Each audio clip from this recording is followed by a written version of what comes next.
I had always imagined my first night shift at the mortuary would feel quiet. Quiet in the way a library is quiet or a museum after closing. But when I stepped into the building that night, the silence pressed against me like a weight. The fluorescent lights flickered once, twice, and then settled into a dull hum that made my skin crawl. I had walked past this place in daylight many times, thinking it looked like any other old brick building, nondescript, almost friendly. At night, it looked like a trap. My name is Alex, and I was hired as a temporary mortuary technician. Most of the permanent staff had warned me that night shifts were different. You'll see things, one of them had said, laughing nervously. Things you won't see in the daytime. I had nodded, pretending to understand, but I thought they were just joking. People love to scare the new guy, but as I swiped the card to unlock the main entrance, I felt a chill run down my spine. The lobby smelled faintly of antiseptic and old with polish. I could hear my footsteps echoing in the empty space, each step a little too loud, a little too final. The receptionist's desk was deserted. A small calendar on the wall flipped silently, as if no one had touched it for a while. I walked toward the back, where the actual mortuary rooms were. The hallways were narrow, painted in a dull beige that felt like it soaked up decades of cold air and whispered conversations. When I reached the first prep room, I noticed the shadows. At first, I thought they were just tricks of the light, the flickering bulbs casting strange angles, but they didn't behave like normal shadows. They moved independently. One slid along the wall as I turned, a thin, dark shape that vanished when I blinked. I froze, telling myself it was my imagination. I had to remind myself. I had a job to do. The first body was on a stainless steel table, covered with a white sheet. I pulled on gloves and lifted the sheet slowly. The body looked ordinary, cold, stiff, still, but there was something about the way the arms lay, slightly off the side, fingers curled away that seemed too deliberate. I shook the thought away, muttering that I was overthinking things. The lights hummed, and a draft slipped through the room, carrying the faint smell of mildew and something metallic. As I checked the body's records, I heard it again, a movement in the corner of my eye, a shadow slipping across the wall behind me. I spun around, heart pounding, but the hallway was empty. I forced a laugh, telling myself the stress was getting to me. I had worked in lab before. I had seen death. I knew how it felt. But this was different. I tried to focus on the work, cleaning instruments, checking records, making sure everything was prepared for the embalming, but the shadows didn't stop. Each time I glanced away from the body, something flickered at the edge of my vision. Sometimes it looked like a figure crouching low, like it was watching me from behind a doorway. Other times, it was just a smear of darkness, moving against the grain of the walls. I told myself I was imagining things. The human brain is remarkably good at playing tricks, especially when you're alone in a place where death lingers. But there was a coldness in the air, something almost alive, that made my skin prickle. Every sound was amplified. The drip of a sink, the hum of the refrigerator, the faint creak of the floor beneath the next room. I kept telling myself, it's just an old building. It's just shadows. Around 3 in the morning, the fluorescent lights flickered again. One of them went out entirely, leaving a corner of the room in darkness. I froze, staring at the black patch, and then I saw it. A figure, or what my brain desperately want to call a figure, standing just beyond the threshold. It was featureless, tall, black, as if all the light had been absorbed into it. I wanted to scream, to run, but my legs wouldn't move. The figure didn't advance. It just stood there, like it had been waiting for me all along. I closed my eyes and counted slowly to 10, tried to convince myself to open them again. When I did, the figure was gone. Just the shadow of the wall, nothing more. My pulse hammered in my ears. I felt sweat dripping down my back, even though the room was cold. I tried to steady my breathing, telling myself it had been my mind, tired and overstimulated. I went back to work, shaking slightly. I told myself if I could just finish the shift, everything would be fine. The mortuary had a routine, after all, and sticking to it would keep me grounded. But as I moved from one room to the next, I noticed subtle things that shouldn't have been there. Tools, slightly shifted from where I left them. Doors I had locked were ajar, and always at the edge of my vision, shadows flitted, darted, and retreated. By the time I was cleaning up the last prep room, I felt utterly alone, and yet I was not. There was a presence in the building, patient, watching, waiting. I could feel it brush past me in the hallways, and the way the air felt heavier near the corners of the rooms. I tried to speak aloud, to remind myself I was alone, but my voice sounded weak, swallowed by the walls. I paused by the window that looked out onto the cemetery behind the mortuary. The moonlight cast long, skeletal shadows of the tombstones, and for a moment, I could have sworn one of the shadows moved closer to the building, rising slowly as if walking toward me. I shook my head violently, telling myself I was hallucinating. The reflection of the room in the glass stared back at me. Pale face, wide eyes, trembling hands. That was me. That had to be me. I knew, even then, that the night would stretch endlessly. Every hour would crawl by like a living thing. I would check the body, clean the instruments, stare at the walls, but the shadows would be there and they would never stop. I felt something in me shift that night. Something that knew fear in a way I hadn't before. Something that whispered, "You are not alone." And I wasn't. When my shift finally ended, I hesitated at the door. I wanted to run, to never return, but I knew I would, because the shadows would be waiting again tomorrow, or maybe tonight if I returned too early. And the thought of leaving them, of abandoning them, was almost as terrifying as staying. I walked to my car slowly, glancing back at the building. The windows reflected the moonlight, flickering shadows inside like they were alive. My breath caught in my throat.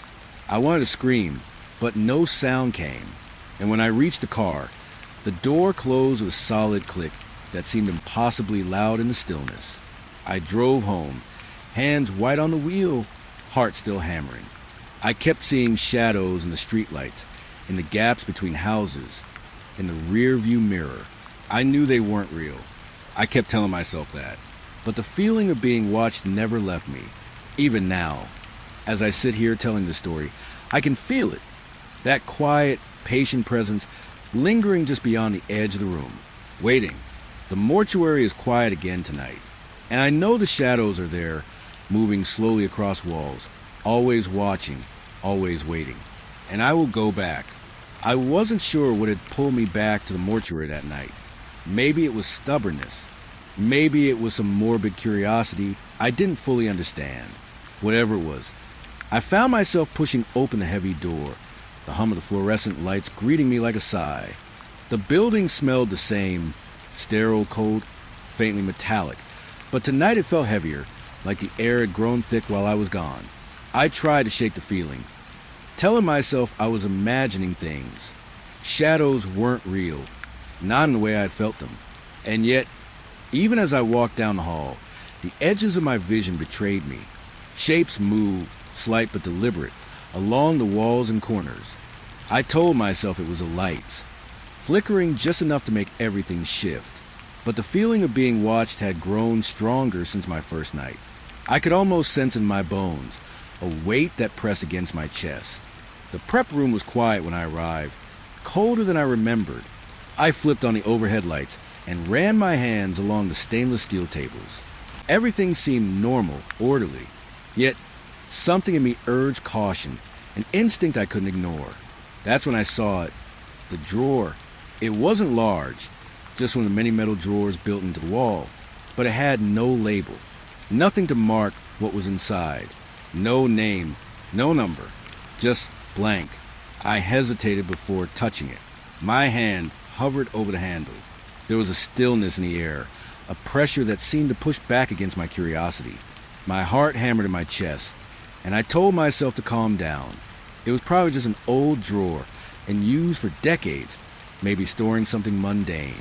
But even as I said it, I knew I was lying to myself. I pulled the drawer open slowly, the metal sliding with a reluctant squeal. Inside lay a body, covered with a thin sheet. I froze. Something was wrong. At first, it looked like any other body. Pale skin, stiff limbs, the coldness of death. But there was movement, subtle and almost imperceptible. A twitch of finger, a slight rise and fall of the chest, as though it was breathing under the sheet. I wanted to step back, to run, but I couldn't. My curiosity, or maybe my fear, had rooted me to the spot. I swallowed hard, trying to make sense of what I was seeing. My mind ran through possibilities, embalming error, rigor mortis acting oddly, but nothing explained the subtle, almost living quality of the body. It was like it was aware, waiting and aware that I was watching. I pulled the sheet back slowly, inch by inch, trying to keep my hand from shaking. The face beneath was pale, almost gray, eyes half open, not fully open, not fully closed. They seemed to glint in the flickering light, catching it in a way that made my stomach twist. I wanted to tell myself it was just a reflection, just a trick of the overhead bulbs. But the gaze was unmistakable. It was watching me, patient, calm, like it had been expecting me. I stumbled backward, my breath coming in short, panicked bursts. I told myself to calm down. Bodies didn't move. Bodies didn't watch. And yet, the more I looked, the more I felt that the body wasn't entirely lifeless. Every subtle twitch, every imperceptible shift of the limb seemed deliberate, like a signal I couldn't understand. I reached for my gloves, gripping the table for support. My mind raced with questions, but no answers came. The building felt alive, the walls themselves pressing in. Shadows flickered along the corners of the room, stretching and twisting as if they were trying to reach toward the drawer, toward me.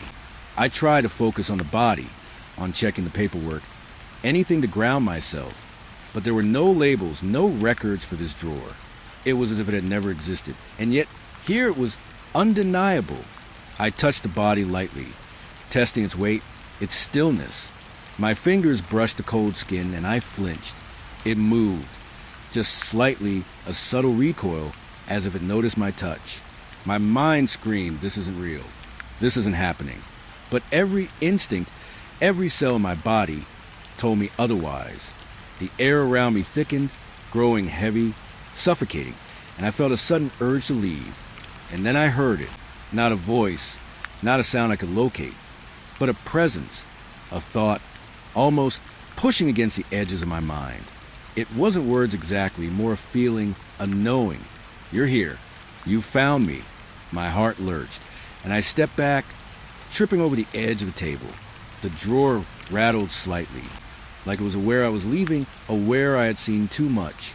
I forced myself to steady my breathing. I had to understand.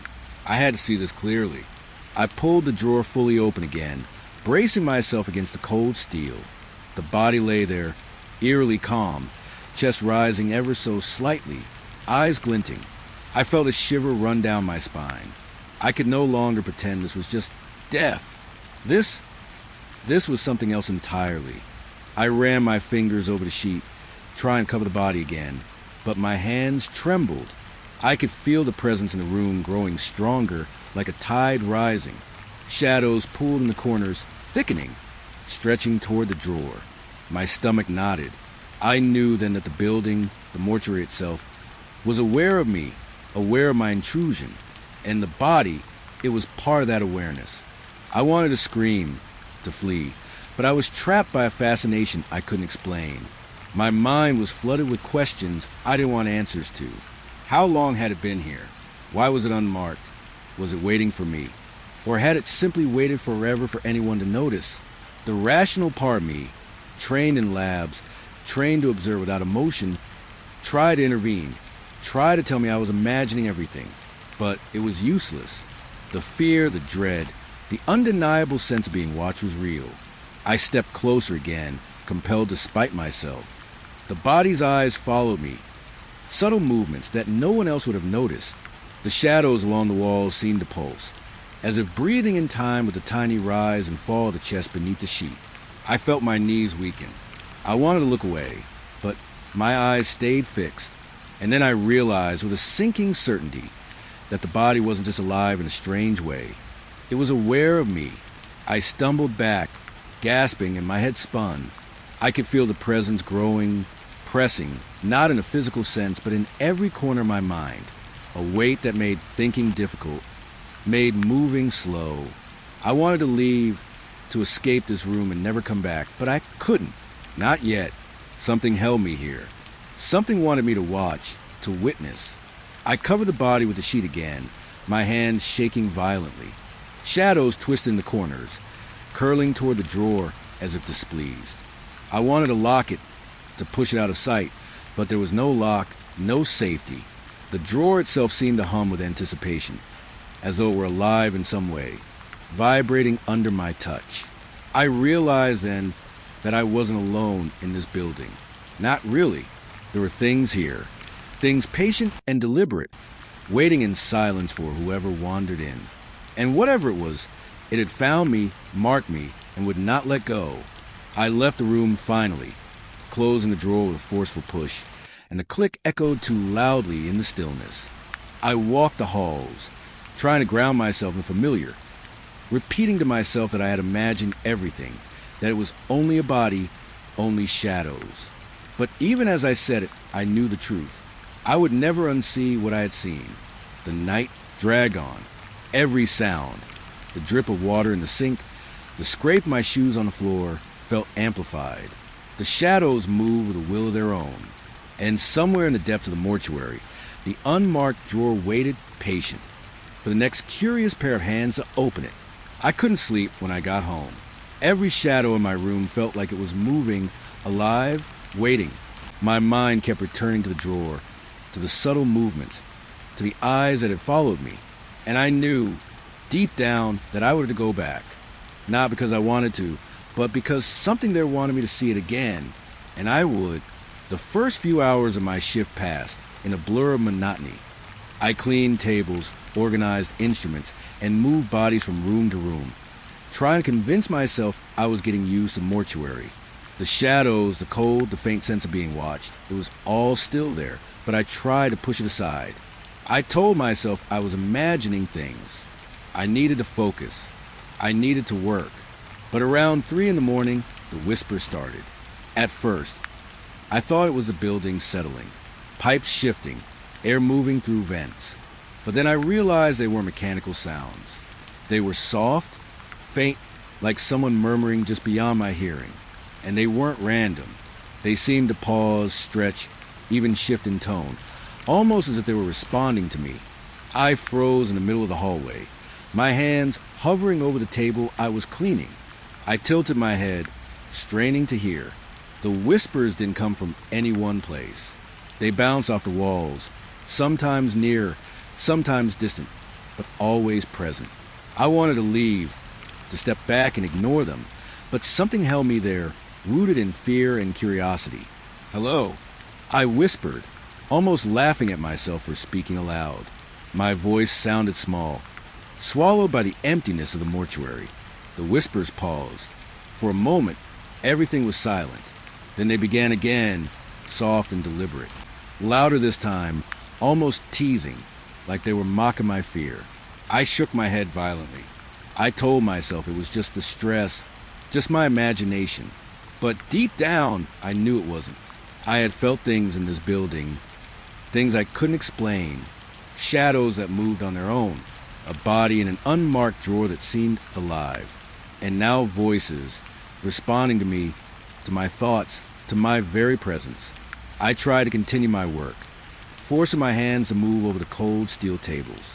But every time I picked up an instrument, I felt the whispers close in, soft syllables brushing against my ears. Sometimes it was a single word, sometimes a long, drawn-out hiss that seemed to crawl along my spine. I could almost understand them, almost, but not quite. They were teasing me, daring me to listen, daring me to understand.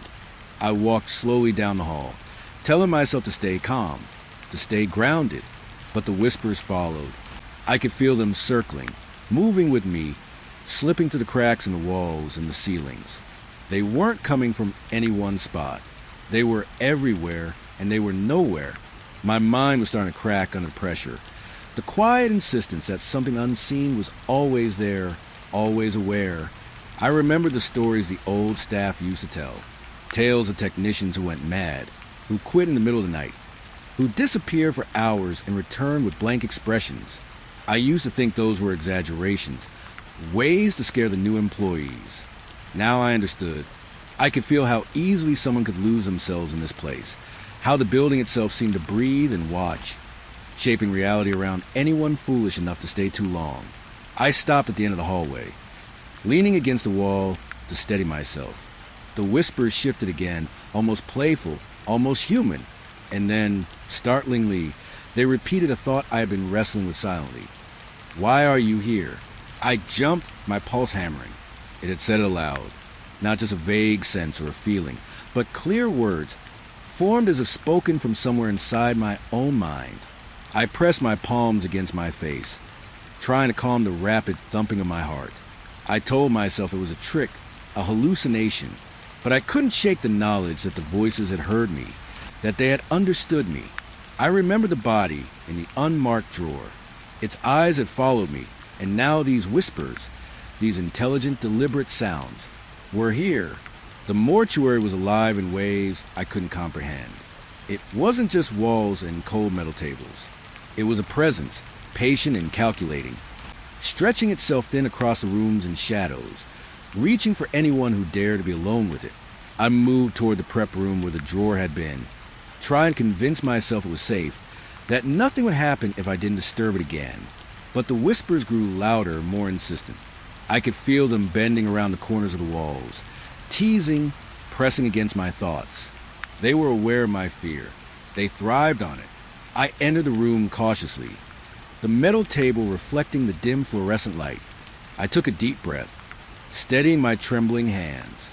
I had to confront this. I had to see for myself that nothing was actually there. I pulled open the unmarked drawer just slightly, peeking inside. The body was still there, chest rising and falling ever so slightly. Eyes half open, watching. And then I heard again. My thought echoed back to me in a whisper, "You can't leave." I jerked back, nearly falling over. My mind raced. How could it know my thoughts? I had not spoken, had not even dared to think aloud, and yet the voices repeated the unspoken words, twisting them into something sinister. Panic clawed at my chest, but I couldn't look away from the drawer. It felt like a test, like whatever was inside that room was measuring my fear, gauging how far it could push me.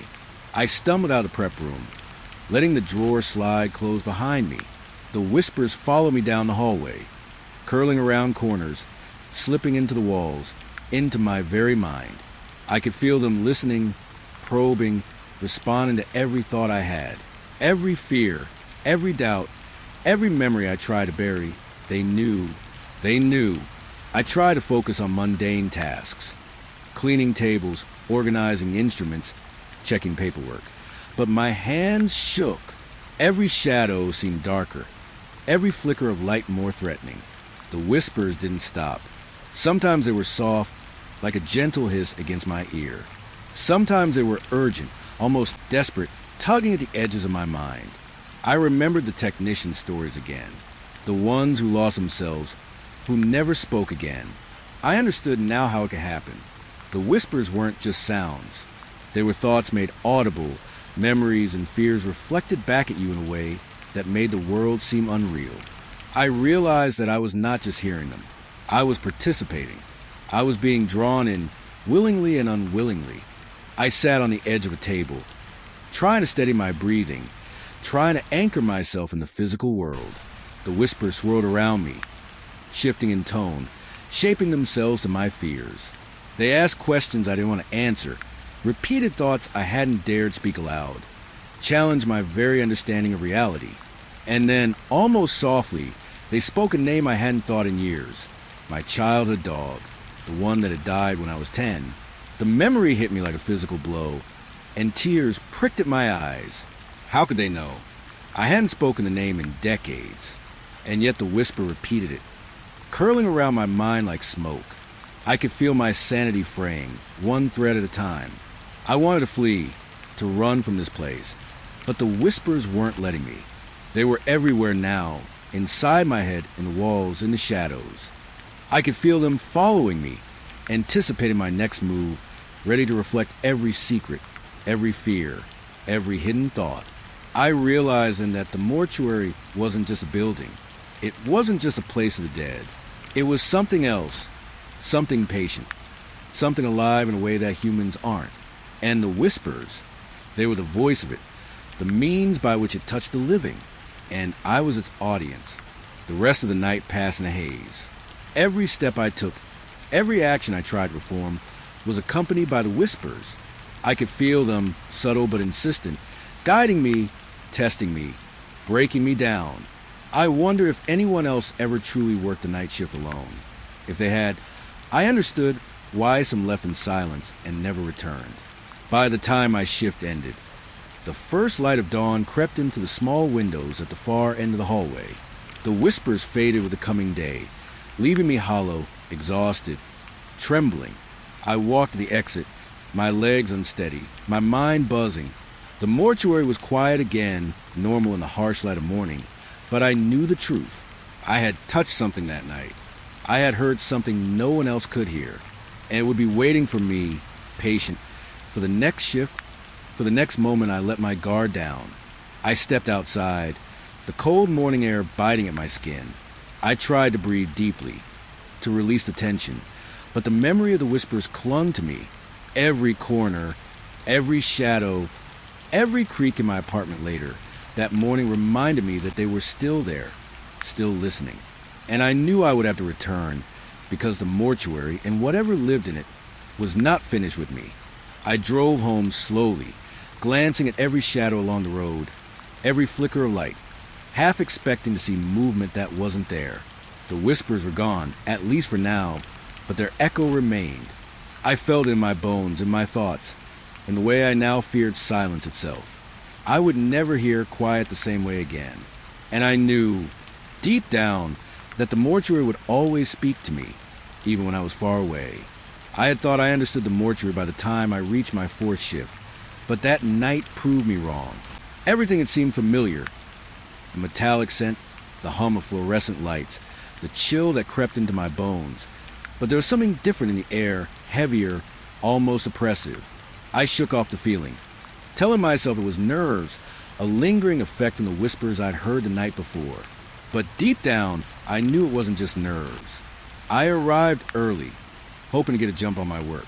The building was silent as always, yet that silence had grown thick, almost tactile, like it was pressing against my skin. I ran my hands along the cool steel tables and checked the instruments, but the routine felt hollow, distant. I kept glancing at the walls, expecting to see shadows where none should be. And I did see them, dark shapes pooling in the corners, fleeting and impossible to focus on. I moved toward the prep rooms where the bodies were stored, expecting the usual, bodies in drawers, silent, inert. But as I passed the first row, I noticed something that made my stomach tighten. One of the drawers rattled slightly, not with the friction of old metal, but with a soft, deliberate movement. I froze, staring at it, unsure if I should approach. My heart hammered in my chest. I wanted to tell myself it was my imagination, a trick of nerves, but I knew better. I had seen too much to ignore the subtle signs. I tried to keep moving, tried to focus on my work. But then I realized the doors, the heavy, steel doors leading to the storage rooms, had shut behind me. They weren't just closed, they were locked. I hadn't touched them. I hadn't even been near the lock mechanisms. And yet, there they were, solid and unyielding. My chest tightened, panic creeping in. I knocked softly, testing the locks, but no sound came in reply, only the hollow echo of my own fear. I took a deep breath, trying to calm myself. I reminded myself that I wasn't alone in the building. I had access to the phone, the lobby doors, emergency exits. But as I stepped back toward the hallway, I noticed something that made my blood run cold. The shadows on the walls were moving again, deliberately this time, stretching toward the bodies toward me. I told myself to stay rational, but every instinct screamed danger. I moved carefully to the nearest drawer, the one that had rattled earlier. My hand hovered over the handle. I had to see, had to know. I pulled it open slowly, bracing myself against the steel table. The body inside lay still, at first glance just as I expected. But then I noticed subtle movements. Fingers curling, a shoulder twitching, a shallow, uneven rise of the chest. I wanted to step back, to run, but my curiosity anchored me in place. I forced myself to breathe, telling myself it was a reflex, nothing more. Yet the feeling of being watched grew stronger, pressing against my mind, tugging at my thoughts. I realized with a sinking certainty that the bodies weren't entirely still. They were aware. I checked the other drawers, each one giving me the same impression. Slight movements, subtle twitches, unnatural stillness that felt like waiting. It was impossible and yet undeniable. My mind raced, trying to reason with what I was seeing. Could rigor mortis act like this? Could embalming fluids cause involuntary motion? None of it made sense.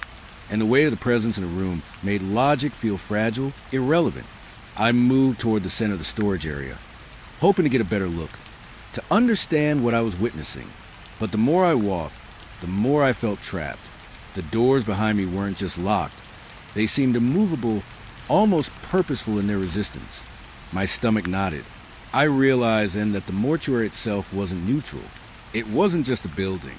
It was aware of me, aware of every step I took, every breath I drew.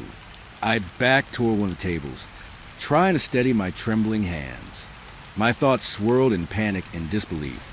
The bodies in the drawers twitched in ways no dead thing should.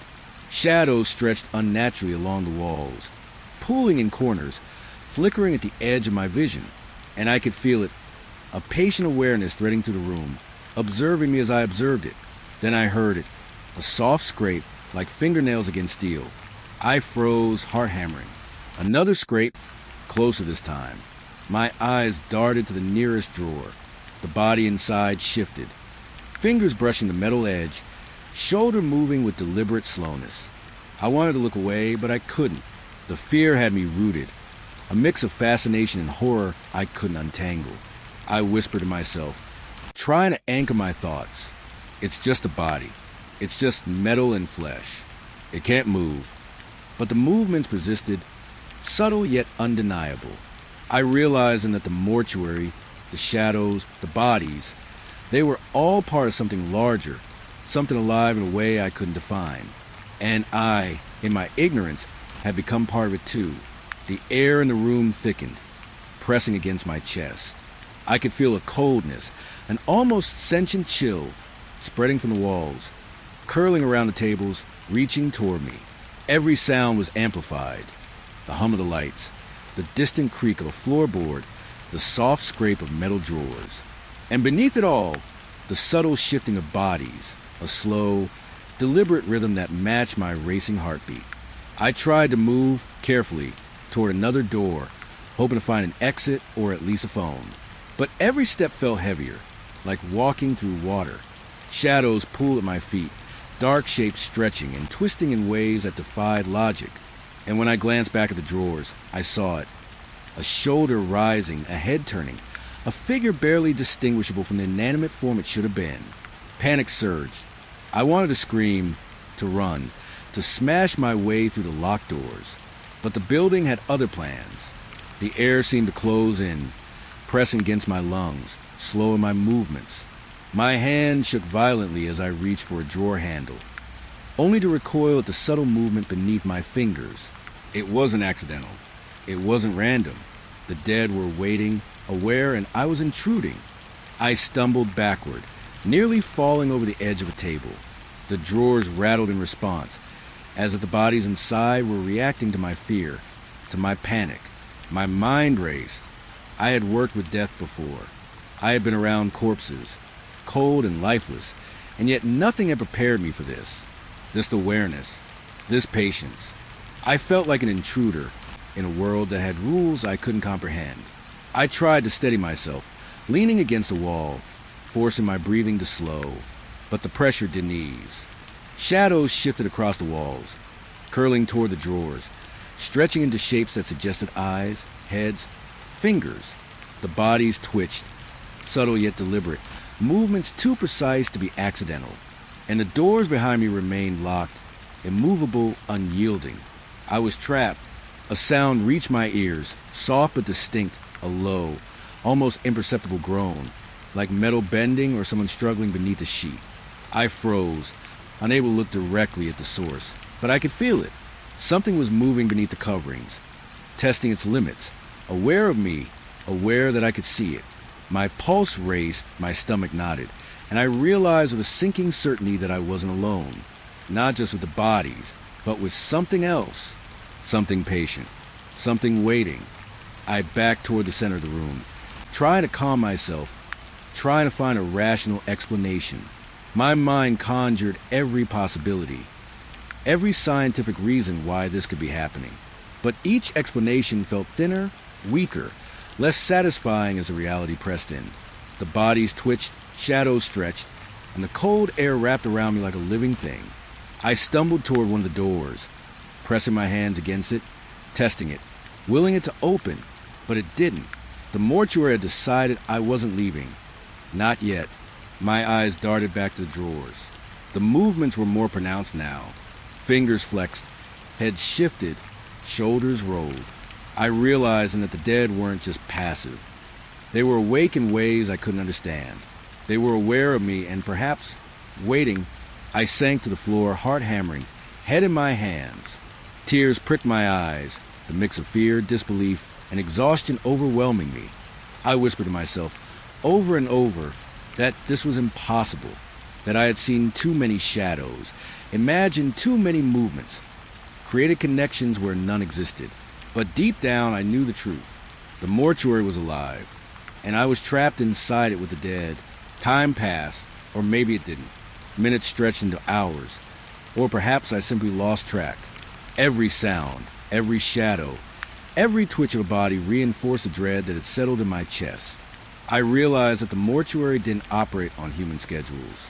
It didn't follow logic or reason. It was patient, slow, deliberate, and I was at its mercy. Eventually, the first hints of dawn crept into the narrow windows at the far end of the hall. The shadows receded slightly, the subtle movements of the bodies slowed, and the air lost some of its suffocating weight. But the doors remained locked. I was not free.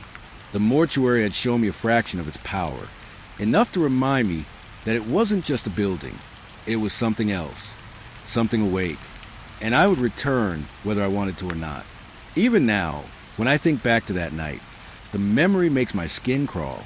I can feel the cold, the presence, the subtle, deliberate awareness of the bodies around me. I can remember the feeling of the locked doors, the impossibility of escape, and the patient, slow gaze of the dead. And I know, somewhere deep down, that they're still waiting. The mortuary doesn't forget. It doesn't forgive. And it never releases those who enter its halls alone. I've been a night nurse at St. Vincent's for almost 5 years now. People think working nights is quiet, even peaceful. They're wrong. There's a stillness that doesn't belong to sleep. It belongs to something else, something waiting. I first started noticing it during my 3rd month, and it never left me. The corridors are long and narrow, lined with peeling white paint that glows under the harsh fluorescent lights. At 3 in the morning, those lights feel like eyes staring down at you. You hear everything. The soft shuffle of rubber-soled shoes, the distant beeping of monitors, the occasional cough that echoes down a hallway like it came from the walls themselves. But it's not what's normal that gets to you. It's what isn't. I remember the first patient that vanished. Mrs. Calloway, an old woman with arthritis. So bad, she couldn't even lift her arms without trembling. I'd been checking her every hour. At midnight, she was asleep, clutching the hospital blanket tightly around her frail shoulders. When I returned at 1, she was gone. Not in the bathroom, not in the chair by the window. The bed was cold, and the floor was still dripping. I called the other nurses, but no one had seen her leave. Security cameras didn't pick her up either. It was as if she had never existed. I tried to rationalize it. Maybe she wandered off and someone found her before I did. But later that week, the same thing happened with Mr. Ortega, a young man recovering from surgery. His bed was empty, the sheets neatly tucked, the monitor still flashing his last heartbeat. It's impossible, of course. He couldn't have just vanished. But he did. After a while, the hospital itself began to feel wrong. Certain rooms have this weight to them, like the air is thicker, heavier, and no matter how many times I walk past, I can't shake the feeling that someone or something is watching from the corners. The peeling paint seems to curl toward me, The lights flicker as if hesitant to illuminate the truth. I tell myself it's fatigue. That's what the doctors would say. Long shifts do strange things to the mind. But I know better. Last week, I heard it for the first time. A sound that doesn't belong anywhere in a hospital. It wasn't the steady beep of the monitors or the groan of the pipes. It was whispering, low, guttural, almost like someone speaking through a mask of water. I froze in the hallway outside room 312, staring at the door. The whisper stopped. I told myself it was a nurse or a patient mumbling in their sleep. But no one came out. No one was in the room. I started keeping a journal, not just because of the missing patients, but because the hospital seems to shift. The halls aren't consistent. One night, the supply closet that's normally right next to the nurse's station was gone. I walked the whole floor, convinced I'd misremembered, but it wasn't there. The layout itself is unreliable, as if the building is breathing, expanding and contracting around you. Sometimes I think I see shadows out the corner of my eye, not people. Shapes that stretch too long, move too fast. Once, I thought I saw someone standing at the end of the hallway in 313, waiting. A man, faceless, wearing a hospital gown. I blinked and he was gone. The faint scent of antiseptic hung in the air. But beneath it was something else, something rotting, metallic. I've tried to tell the other nurses. They smile, maybe pity me, and say it's stress, night shifts, imagination. But when I lock up alone, I hear it again. A soft shuffle behind me. A breath where no one should be. The other night, I checked the pediatric ward. All the children were asleep, the monitors steady. But one crib had its blanket twisted and pulled toward the bars like a tiny hand had tugged it. I could see the outline of a small figure in the shadows. I called out softly, "Are you awake?" Nothing.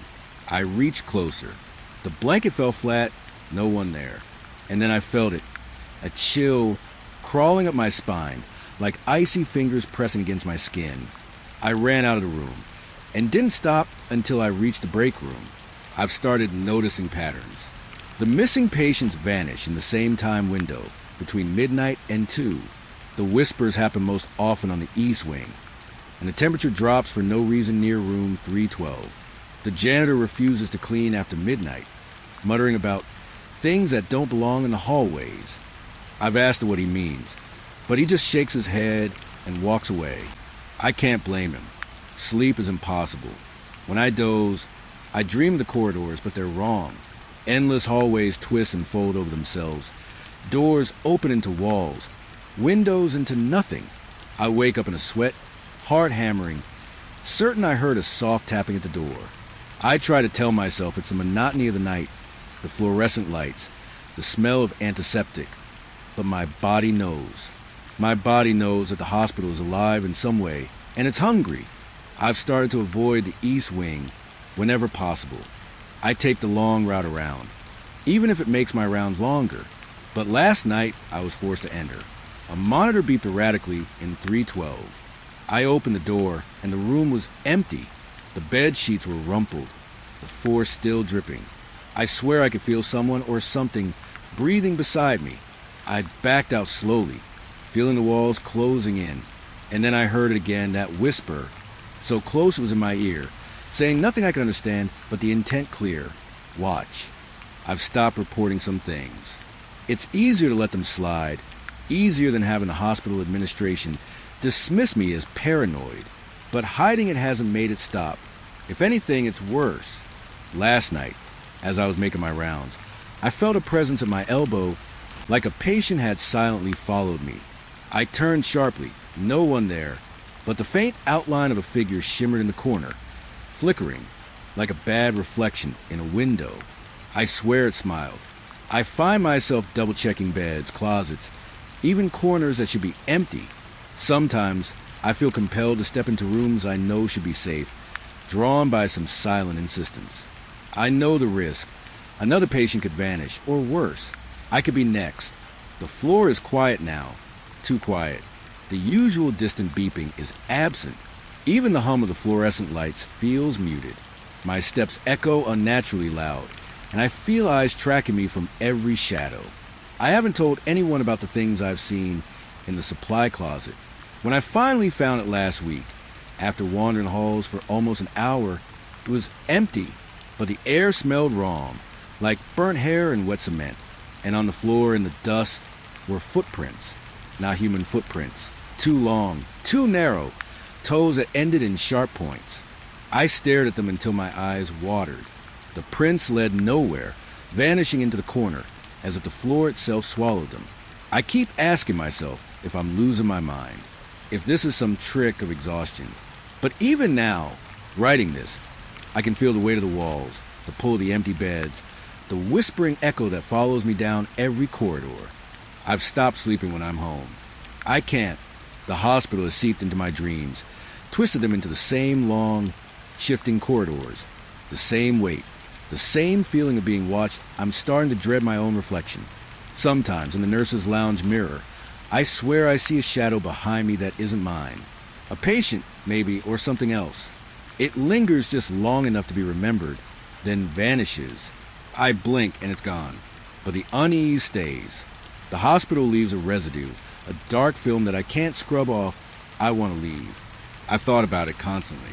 But some nights, when I'm alone in the East Wing, I realize I'm afraid to. Not because of the patients, not because of my job, but because something in the hospital knows me, knows my footsteps, my breathing, the way I hesitate outside room 312. And if I leave, maybe it comes with me.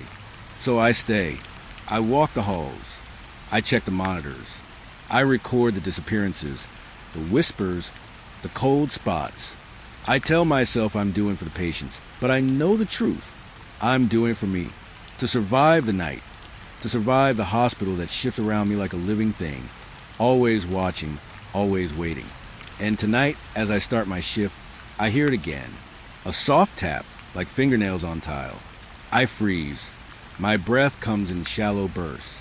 It's not coming from the rooms. It's coming from behind me. I can feel it, the presence closer than it should be.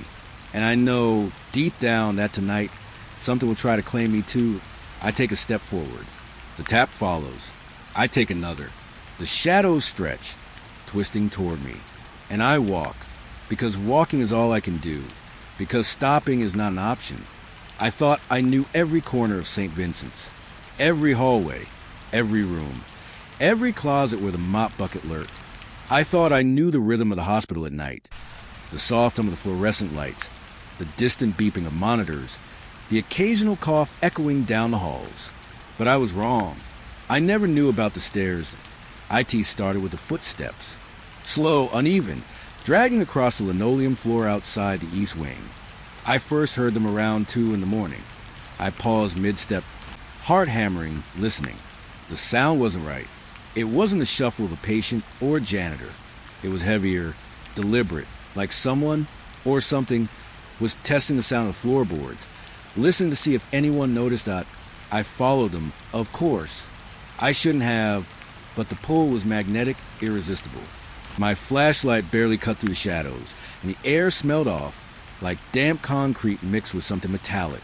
The sound led me to the end of the hallway, past room 312, where the missing patients had been. The door was closed, but I didn't care. My steps were careful, almost silent, as I crept closer, trying to trace the source. And then I saw it. A stairway. I know it sounds ridiculous, because there shouldn't have been one. I've walked this floor countless nights, and there had never been stairs there before. But there it was, curling upward into darkness. The metal railing was cold, the paint chipped, the steps worn as if hundreds of feet had climbed them every night. Yet no one had ever mentioned this staircase. No map, no blueprint. No nurse or doctor had ever pointed it out. It simply appeared. I wanted to turn back. I wanted to tell myself it was a trick of my mind, a hallucination born from exhaustion. But curiosity, or maybe fear, propelled me upward. Each step groaned under my weight, echoing through the empty shaft like a cry. The staircase seemed endless. With every floor I passed, the hospital's familiar hum faded, replaced by a silence so thick it pressed against my eardrums. At first, I thought I was alone. I held my breath, straining to hear anything beyond my own heartbeat. Then I did, the shuffle. Behind me, soft but deliberate, following. I spun around. Nothing. Just a stairwell, spiraling into darkness, swallowing every sound but mine. I told myself it was exhaustion. My mind, twisted by too many nights alone, creating companions where there were none. But I knew better. The footsteps were real. The higher I climbed, the stranger became. The walls, once sterile white, turned gray, mottled with damp stains. The air grew colder, smelling of wet stone and rust. A faint draft whispered past me, carrying a soft murmur I couldn't understand. Sometimes it sounded like a voice, other times like the faint clink of metal. I kept going, drawn by a mixture of fear and fascination, my flashlight flickering, my shadow dancing across the steps in grotesque patterns. I started to notice doors along the stairwell that weren't there before. Heavy metal doors, worn with rust. Some were ajar, but the rooms beyond were pitch black. Others were sealed shut, but I could feel the heat, or maybe it was life, pressing against the thin metal. I didn't knock. I didn't want to know what waited behind them. Yet, the feeling of being watched, of being followed, grew stronger with every step. Somewhere between the third and fourth landing, I lost track of time. There are no clocks, no windows, just stairs folding over themselves like an impossible puzzle. I wonder if I had passed the same landing twice, if the steps were looping, but I didn't dare stop to check. The footsteps had become constant now, circling me, weaving around the stairwell. Sometimes they paused, almost in waiting. Sometimes they sprinted, only to vanish before I could see. Then I saw movement. Not clearly, just a shadow, darting between the railings. I froze, chest tight, light trembling in my hand. The shadow didn't flee when I moved toward it. It lingered at the edge of vision, always retreating, always just out of reach. And then I understood I wasn't just being followed, I was being led. The stairs were showing me something or someone, and I had no choice but to follow. I remember stopping at a landing that shouldn't exist. The walls were lined with peeling wallpaper, floral patterns faded to gray, and the floor was warped, buckling under some unseen weight. A door stood at the end, old wood with a tarnished brass handle. I reached for it, hand trembling, and the footsteps stopped. Silence, absolute silence, as if the hospital itself had held its breath. I pushed the door open. The room was empty, but the air was thick, heavy with the smell of damp earth. I could see footprints in the dust, tiny and large, weaving in impossible directions, overlapping, disappearing into corners that shouldn't exist. I knelt, tracing them with my fingers, feeling the cold grit. It made no sense. Some prints were fresh, others old, some impossibly human, some not. I felt like I was staring into a place outside of time, where the rules of reality had frayed. Then I heard it, a soft whisper, like someone breathing directly into my ear. But no one was there. It said nothing I could understand, yet I felt the meaning. It was warning, inviting, telling me to turn back. And I wanted to. I wanted to run down the stairs, escape, pretend this never happened. But my feet were rooted. My curiosity was like iron, my fear like water, pulling me deeper. I stayed there for what felt like hours, examining the room, listening to the whispering drafts. And then the footsteps began again, soft at first, then louder, circling me. I realized I wasn't alone, not in a human sense. Something moved in the shadows, barely perceptible, stretching across walls and floors. I could feel its gaze, a weight that pressed against my skull, my chest, the soles of my feet. The hospital had grown, the stairs had grown, and I was small, insignificant in its maze. I backed toward the door. As I stepped through, the room behind me seemed to pulse, walls breathing in and out, the ceiling bending in impossible angles. I stumbled onto the landing, and the stairwell shifted beneath me. Steps that had led upward now twisted down, leading to places I didn't recognize. The hospital was no longer the building I knew.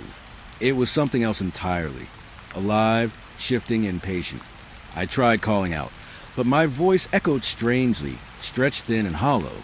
The footsteps followed, keeping pace with me, sometimes ahead, sometimes behind. I ran, each step echoing in that endless stairwell, until I reached a landing I recognized, or thought I did. The lights flickered, and for a split second, I could see them. Shadows moving along the walls, longer than human, twisting, bending, observing. And then they vanished, leaving only the echo of their presence. I found a familiar hallway, the one that led to the east wing. Relief washed over me, but it was fragile, fleeting. The shadows lingered at the corners of my vision. The whispering never stopped. Even now, as I write this, I can feel the weight of the stairs, the pull of the unknown. I've mapped what I can, but the hospital changes. The stairs are always shifting, appearing where they shouldn't, leading to rooms that don't exist in the day. Sometime, when the night is quiet, I hear the footsteps again. I follow them, knowing where they will lead, somewhere impossible, somewhere unseen. And I know, deep down, I'll never stop climbing, never stop searching, because the stairs have become a part of me. The hospital has become a part of me, and something waits at the top, or maybe at the bottom, or maybe everywhere, watching patient, whisper my name. I can't stop thinking about it. I can't stop feeling it. The stairs exist only at night, only when no one else can see. I've asked myself if I'm imagining it, if the long shifts, the missing patients, the whispers have finally broken me. But I know the truth. The stairs are real. They exist. And they are hungry. Tonight, I'll go back. I have to. I can't resist. The footsteps call me, winding to the empty halls, curling around corners that shouldn't exist. They lead me to the stairs, and the stairs, they lead nowhere. And yet, somehow, they lead me exactly where I need to be. I shouldn't have gone into room 217 that night. I knew it, even as my feet carried me down the hallway, the fluorescent lights buzzing overhead like nervous insects. Something about that room had always felt wrong. Even during the day, when the nurses were laughing in the break room and the patients slept soundly behind closed doors, there was a heaviness around 217, a sort of quiet I couldn't explain. But at night, alone, it became unbearable. It started with a whisper, faint at first, almost like the wind slipping through a cracked window. I thought it was the air conditioning. I really did. But then I noticed the faint scratches on the floor outside the door, tiny, deliberate marks that weren't there when I had checked earlier.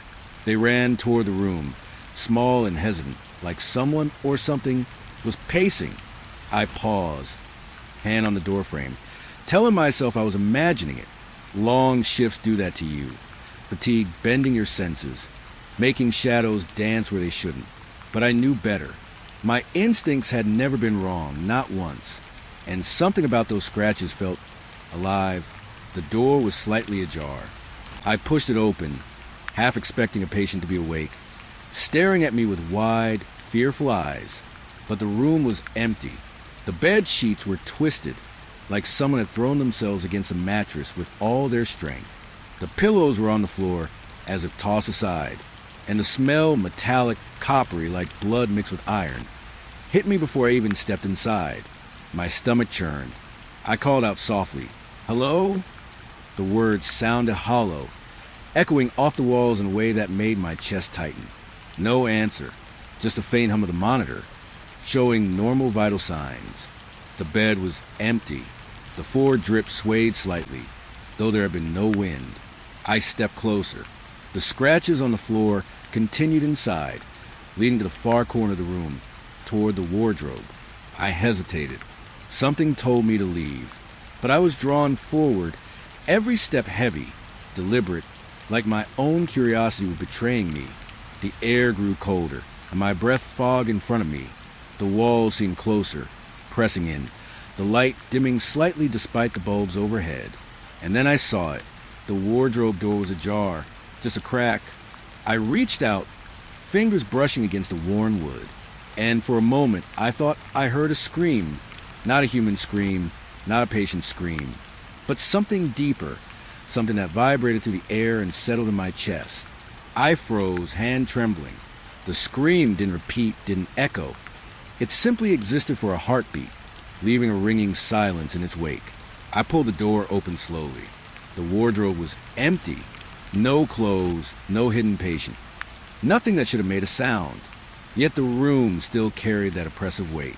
The walls seemed to pulse, subtly, almost imperceptibly, like the building itself was breathing, holding its breath, waiting. I wanted to leave, wanted to slam the door and never return, but some part of me, stubborn, foolish, needed to understand. I looked back at the bed.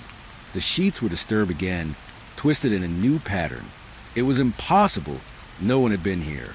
The monitor was steady, the vitals unchanged, and yet I could feel it. Something had been here. Something had struggled, screamed, clawed at the walls with invisible hands. The imprint of its presence lingered, an invisible pressure that made the air heavy in my lungs.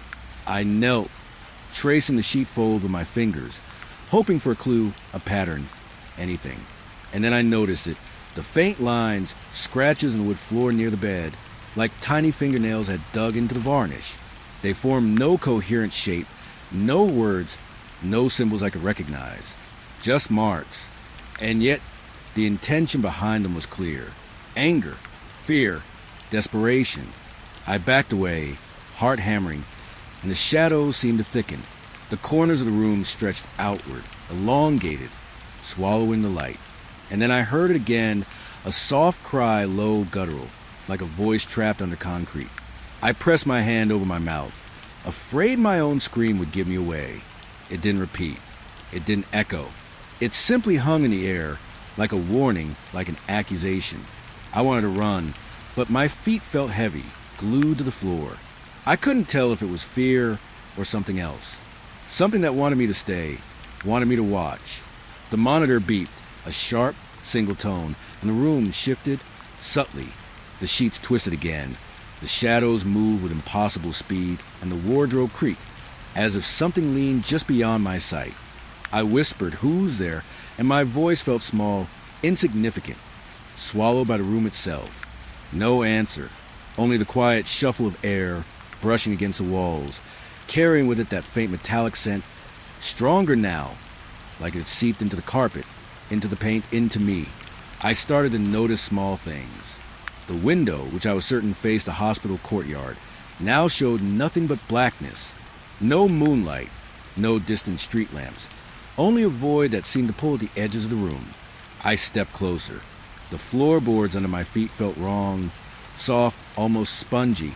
The scratches beneath my shoes shifted, rearranged themselves, forming new patterns as if whatever had left them was still here, still moving, just out of reach. I felt a presence behind me. Subtle at first, a pressure at the nape of my neck. I turned slowly.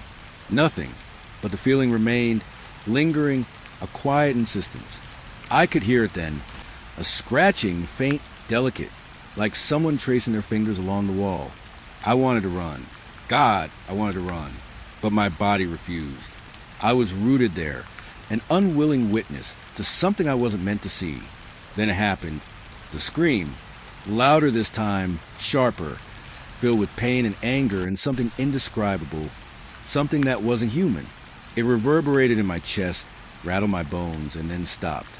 Silence. Complete, suffocating silence. My ears rang. My vision swam. And I realized I couldn't hear the monitor anymore. It was dead, as if the room itself had swallowed all signs of life. I stumbled backward, hands against the wall, trying to ground myself. And that's when I saw it, a shadow, not cast by anything, moving along the far wall.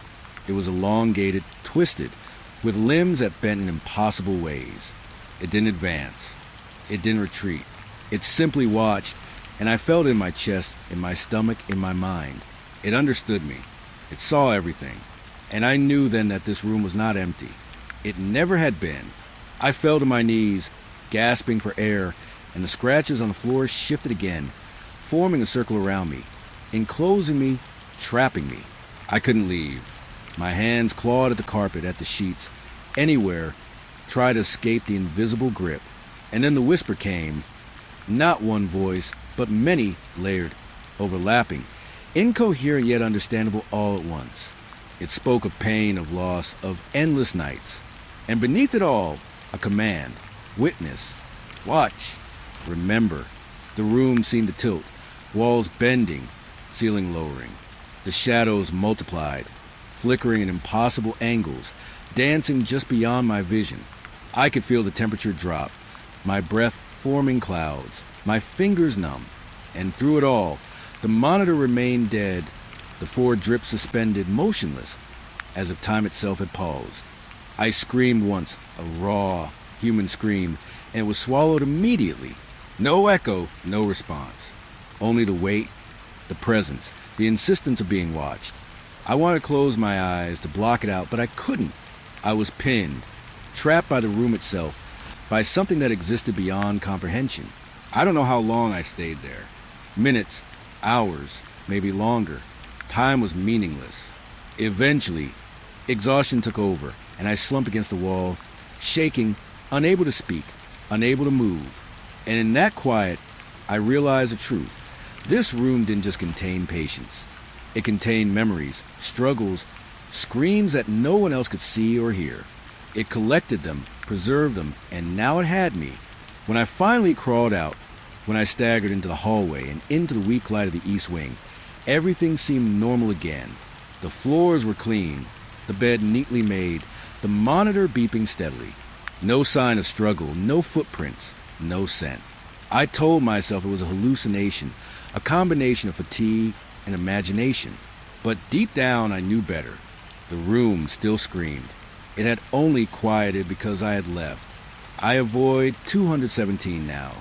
I check from the hallway, through the slightly ajar door, and sometimes, if I look closely, I think I see the sheets twitch, as if something underneath them is moving. I don't enter. Not anymore. But the memory follows me, seeping into every corridor, every shift, every quiet moment when I'm alone. I can still feel it. I can still hear the faint whispers, the scratching, the quiet insistence of being watched. And I know it's waiting, patient, hungry. Room 217 never forgets. It never forgives.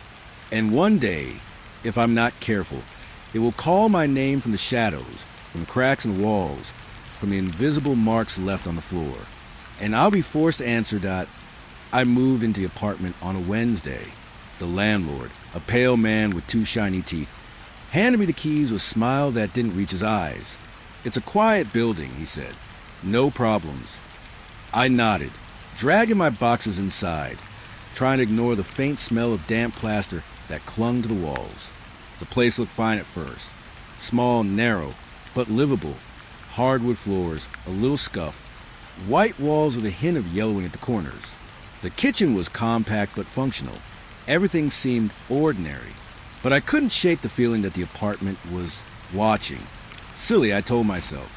First night jitters. City nerves that I unpacked slowly, stacking books and clothes, arranging the things that made me feel safe in a new place. And then I noticed it. A shadow. Not a normal shadow, the kind cast by furniture or a lamp, but a subtle dark smear in the corner of the living room. I blinked. It didn't move, didn't stretch. It just lingered. I told myself I was imagining things. I was tired, moving all day. That night, I woke up to the sound of tapping. Light, tentative, almost polite. It came from the window, the one facing the alley. I froze, straining my ears. The city was quiet at this hour. Cars long gone, only the faint hum of distant traffic. I held my breath, listening. The tapping stopped. I lay there, heart hammering, wondering if it had even happened at all. Maybe a branch against the glass. But something in me knew otherwise. The next day, I tried to ignore the feeling. I told myself apartments are always a little strange at first, but small things kept happening. A chair slightly out of place, though I'd left it aligned perfectly. A drawer open that I could have sworn I closed. And the feeling, like someone had just been in the room with me, then slipped away when I turned around. I started noticing details that I hadn't before. The reflection in the hallway mirror that didn't quite match my movements. The faint creak behind the bedroom door, like a hesitant footstep. I'd call it paranoia if it weren't for the unease that settled into my chest, heavy and slow, as though the apartment itself was breathing around me. One evening, unpacking books from a box, I thought I heard whispering.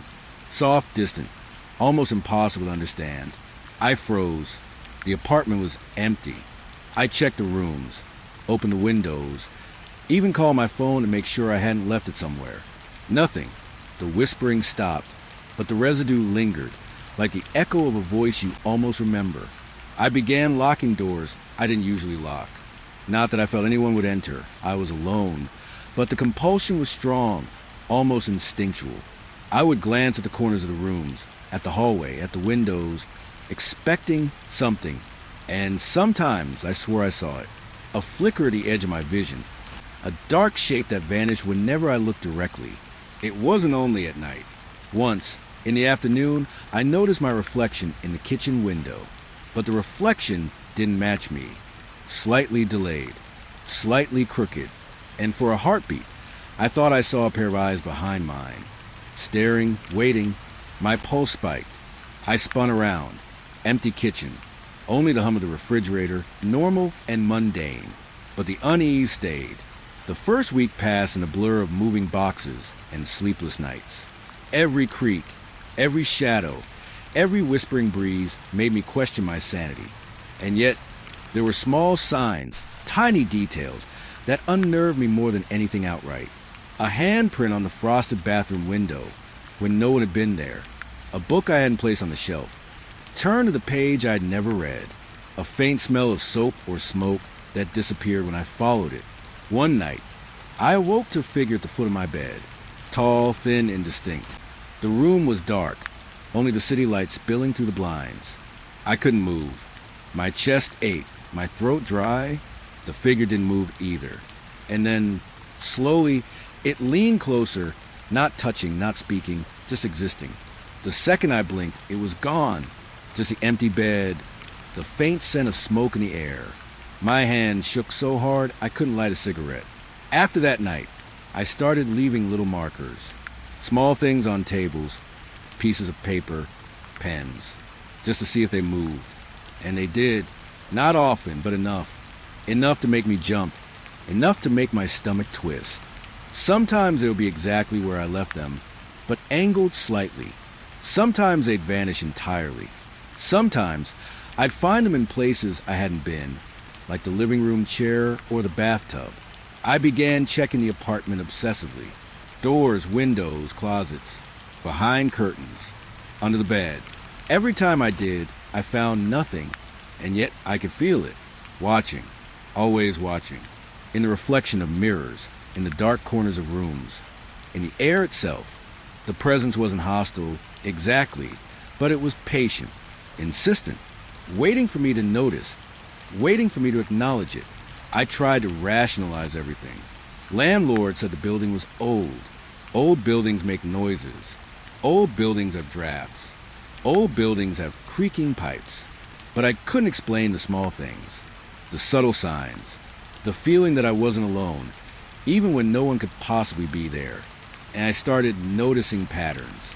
The feeling intensified when I was focused on something else. Reading, cooking, trying to sleep.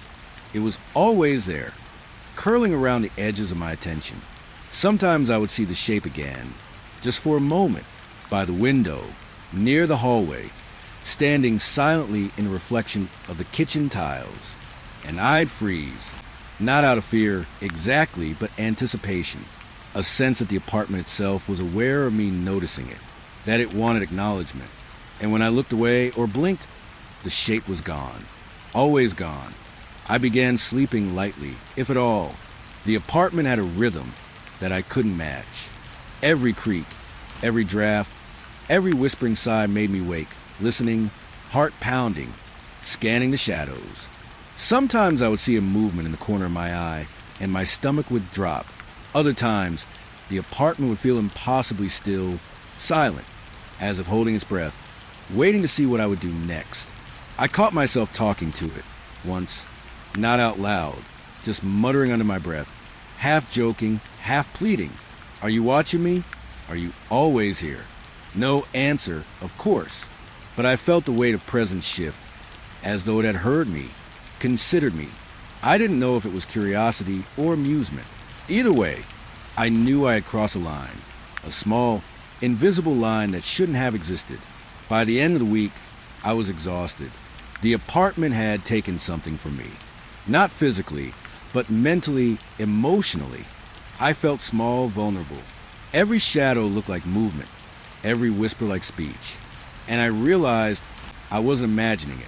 I was being observed, not just by a neighbor, not by the landlord, not by some trick of light. Something else, something patient, something waiting. And the strangest part, it wasn't malevolent, not in the way you think. There was no attack, no violence, only attention, a presence, aware of me, noticing every movement, every breath, every heartbeat. I could feel in the way the air shifted when I moved, in the subtle vibrations in the floor beneath my feet. It was watching, yes, but it was also waiting, studying. I don't know what it wants. Maybe nothing at all.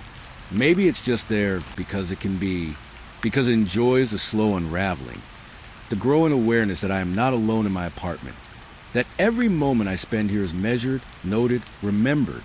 And so I live like this now, cautiously, always aware, unpacking my life, but leaving doors open just slightly, moving objects back after I notice them out of place, trying not to startle it or myself. I check the corners, the windows, the reflections.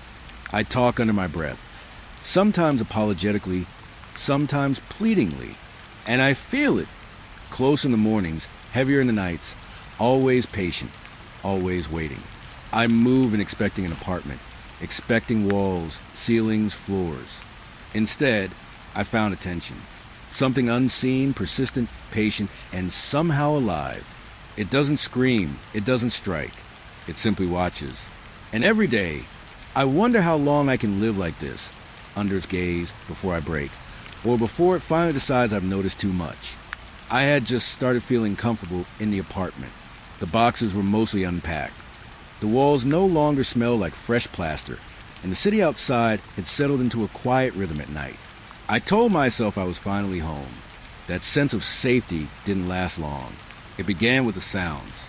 Faint at first, just a soft tapping, a shuffle that seemed too deliberate to be a settling floor or a passing car. I woke in the middle of the night, heart hammering, listening. It came again, slow, measured, a dragging sound from somewhere above. I froze, breath shallow, trying to tell myself it was a building settling. But it wasn't. Settling doesn't tap at a rhythm, doesn't pause, and start again like someone walking on the floor just above your head. I checked the floor plan. I had studied it when I moved in, memorized every wall, every beam, every ceiling height. Above my apartment, there was nothing, just the empty space between me and the roof. I live on the top floor. No upstairs neighbors. Nothing, and yet the footsteps continued, pacing, circling, stopping suddenly and then resuming, always out of sync with the rest of the building. I lay there, frozen, listening to the subtle vibrations in the ceiling. Each step felt like a pulse, a heartbeat not my own, moving just above me. I reached for my phone to record it, to prove to myself I wasn't imagining things. The moment I pressed record, the tapping stopped. Silence. Absolute silence. My pulse thundered in my ears. I waited, breath caught, for a single misstep, a repeat, anything. Nothing. The next night, it started again. The tapping, the dragging, the soft, uneven footsteps above me. Louder this time, closer. I could almost feel the weight of whoever, or whatever it was. I sat up in bed, tracing the floor plan in my mind. Try to locate where the sounds would fall. It didn't match. No matter how I mapped it, the rhythm of the steps never aligned with the ceiling beams, with the space above. It was as if the building itself had warped, folded over, allowing something impossible to exist where it shouldn't. I tried reasoning it away. Maybe a bird had gotten trapped above the ceiling tiles. Maybe the pipes had shifted and were tapping against the walls. Maybe it was my imagination, tired and strained from late nights, my mind hearing patterns that weren't there, but the sound was too precise, too deliberate, too alive. I started staying awake, lying in bed with my eyes open, tracing the ceiling above me. The sound would shift depending on where I focused, always just out of reach, always moving. Sometimes it was slow and careful, almost hesitant. Sometimes it was quick, impatient, running from one corner to the other, And occasionally I thought I heard breathing, soft, measured, just above me. Not human, not mechanical, but something there. One night, I sat on the couch with a notebook, documenting everything: time, rhythm, intensity. Around 2:13 a.m., the steps began. 3 light taps, pause. 2 heavy drags, pause. And then a shuffle along the far edge of the ceiling. I could feel it there, a presence pressing down. I wrote furiously, hands shaking, because if I didn't record it, I worried it might vanish, like it often did when I tried to confront it. The next evening, I tried a different approach. I moved furniture against the walls, pushed a chair under the area where the steps seemed most concentrated, even banged lightly on the ceiling with a broom. The steps changed rhythm, quickened, then slowed, almost as if responding. It didn't stop. It didn't retreat. It was aware of me, watching, gauging, testing. I started seeing subtle signs during the day, dust displacing patterns I hadn't made, small scratches in the ceiling tiles, faint and impossible to reach without standing on the fridge. Sometimes I would notice faint scuff marks near vents, marks that suggested someone or something had moved along the ceiling, tracing paths I couldn't access, couldn't imagine reaching. The most unsettling moment came one night when the steps stopped. The silence was heavier than any sound. I felt their absence like a weight pressing down.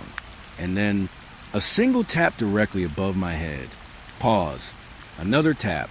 And then a whisper, low and distant, almost inaudible, saying something I couldn't make out. Not a word I recognized. Just a sound that settled in my chest and refused to leave. I pressed my hand to the ceiling, as if I could touch the presence, feel its form, understand it. My fingers met cold air, nothing tangible. I began sleeping lightly or trying to. My dreams became haunted by the sound. Footsteps pacing over my head, just beyond the ceiling, always moving, always circling. I would wake in the night, heart racing, hand pressed against the sheets, straining to hear the faint vibrations in the ceiling. Even when exhausted, I couldn't ignore it. It followed me into my waking hours, a phantom rhythm threading through my thoughts. I tried to leave once, packed a bag, ready to move out, thinking a change of scenery would break the pattern. But when I reached the door, I paused. The moment my hand touched the knob, the steps started. Slow, deliberate, pacing in a way that seemed to mock me. My blood ran cold. I realized I couldn't escape. Not while it was there. Not while the building itself had become a cage, a ceiling under which someone or something waited. I started recording again, audio and video, though I never played it back. I feared the proof might be too direct, too tangible, might draw attention I didn't want. But I needed to know, to confirm, to understand. Every night, I would set up the recorder, lie in bed, and listen. Sometimes the steps would ignore the device. Sometimes they would adjust, tapping above the mic, pacing directly where it could pick them up, and always there was that sense of awareness, of observation. Sometimes I thought I saw movement, shadows flickering above the ceiling tiles, subtle but undeniable, a slight depression in insulation, as if weight had pressed down briefly and vanished. Once, I swear I saw a dark shape shifting behind the vent slats, just beyond reach. It didn't move toward me, didn't threaten, only lingered, a silent presence that reminded me I was not alone.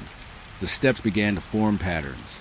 I could sometimes predict when they would pause, when they would shuffle quickly, when they would circle in a particular rhythm. It was unnerving, but comforting in a way. At least I could anticipate it. At least I could prepare for it.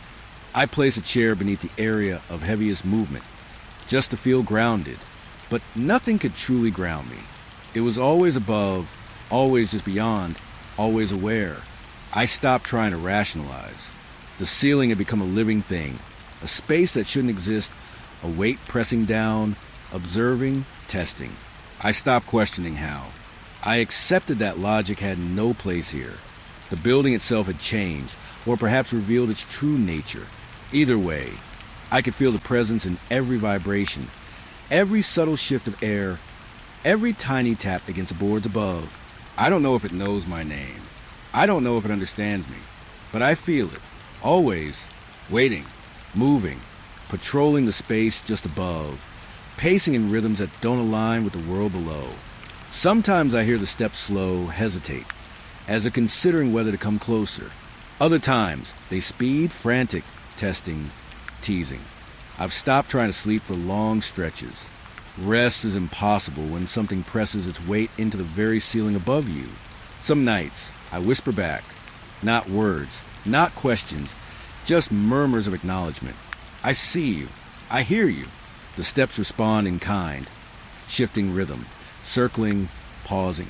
A communication impossible to interpret, but present. And the apartment feels alive in a way it never has before. Not hostile, but aware, patient, insistent. I've begun noticing patterns in the day, too. Shadows that linger too long. Drafts that carry the faint smell of metal or dust. Light catching the edges of ceiling tiles differently. Subtle depressions or scratches that weren't there yesterday. Evidence that the presence is persistent, omnipresent. A part of the apartment as much as the walls, as much as the floor. I live now under that ceiling. Each step above is a heartbeat, a signal that I am being watched, that the building itself is alive in ways I cannot fully comprehend, and I have accepted it. I have no choice. Leaving doesn't seem possible. The footsteps will follow. The ceiling will remember, and I have learned to move with a rhythm, to live with the presence above, and to respect the space it claims over me each night. The tapping continues. Always, and I have grown to anticipate it, to track it, to measure it, but never to control it.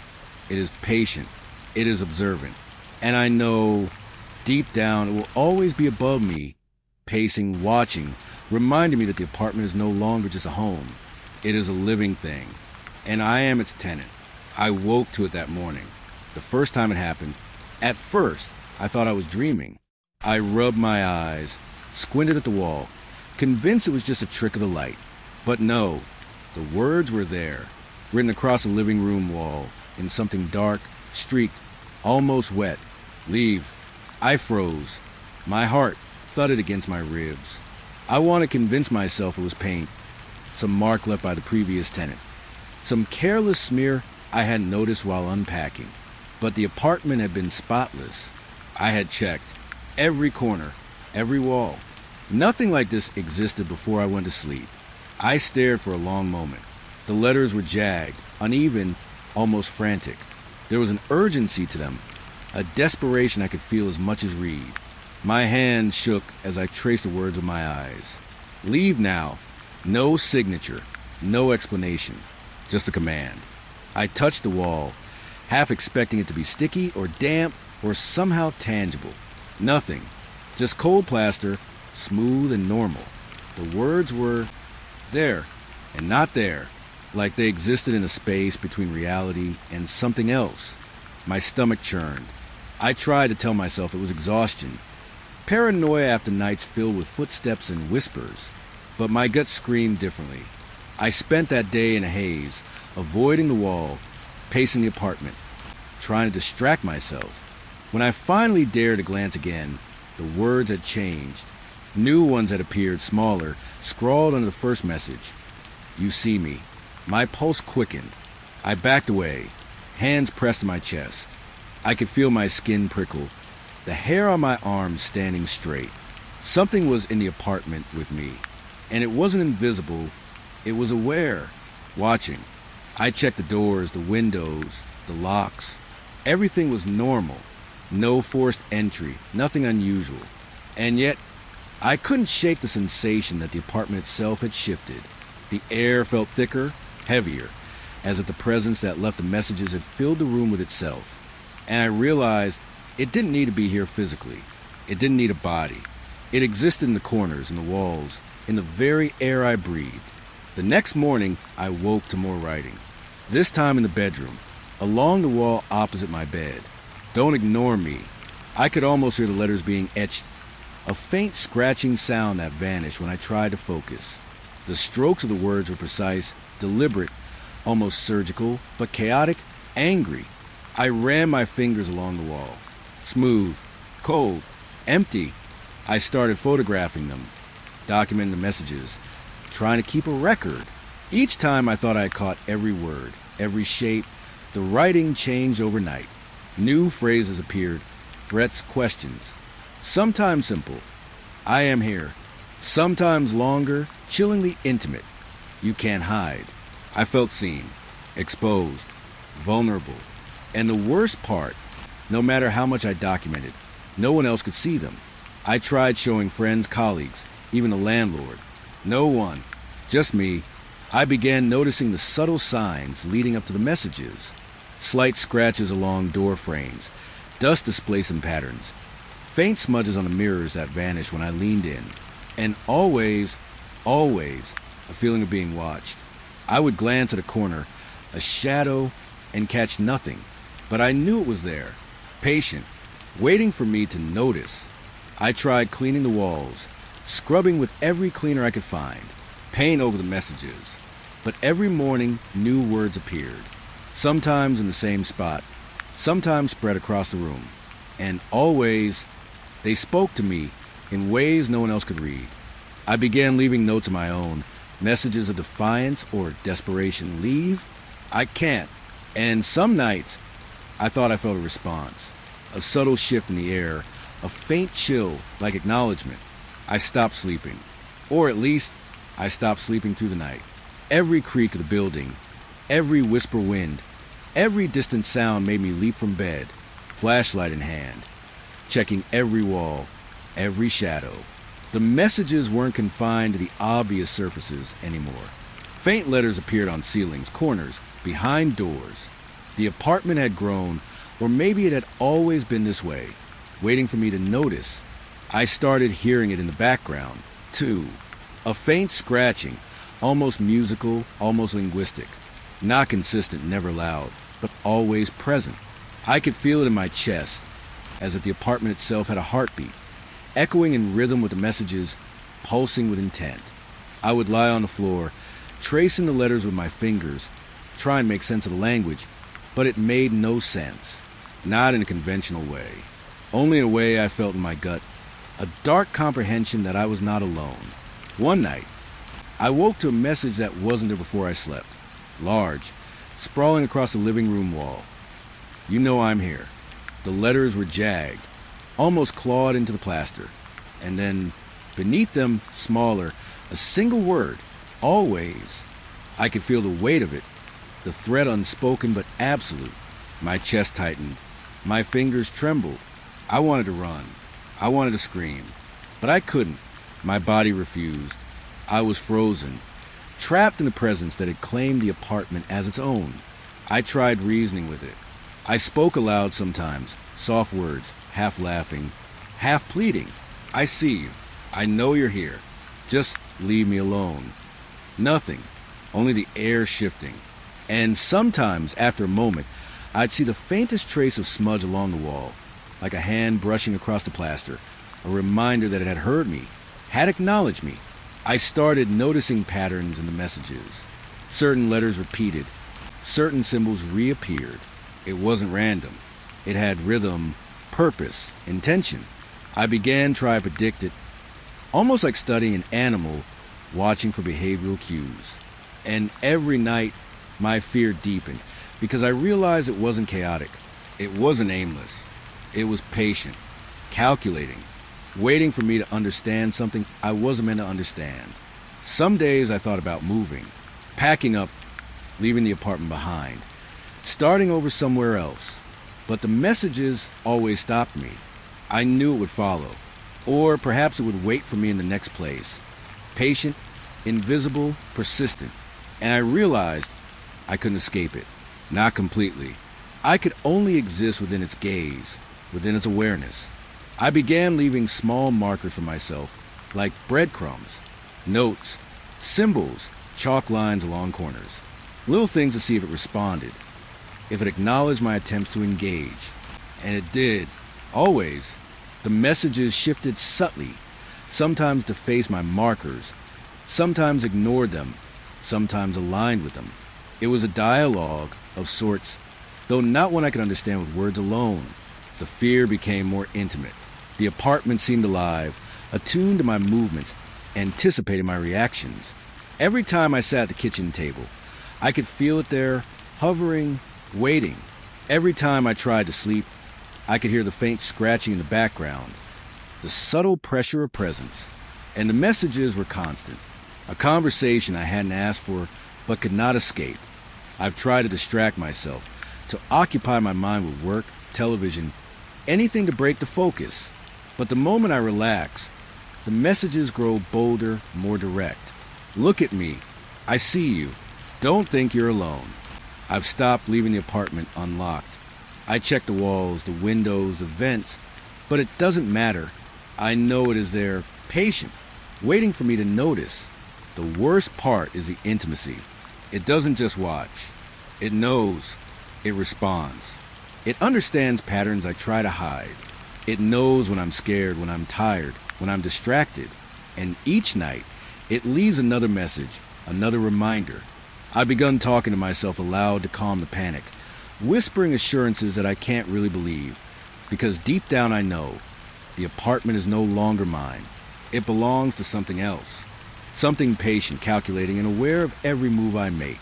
Sometimes, when the light catches the walls just right, I think I see shapes in the words, shadows curling along the edges of letters, almost like figures leaning, watching, waiting. I can't tell if I'm imagining it or if the presence is mocking me, letting me glimpse its form without revealing itself. Either way, the effect is the same: panic, awe, and a sinking realization that I will never be alone here again. I have stopped trying to fight it. I document the messages. I photograph them, write them down, analyze them, but I do not remove them. I do not scrub them away.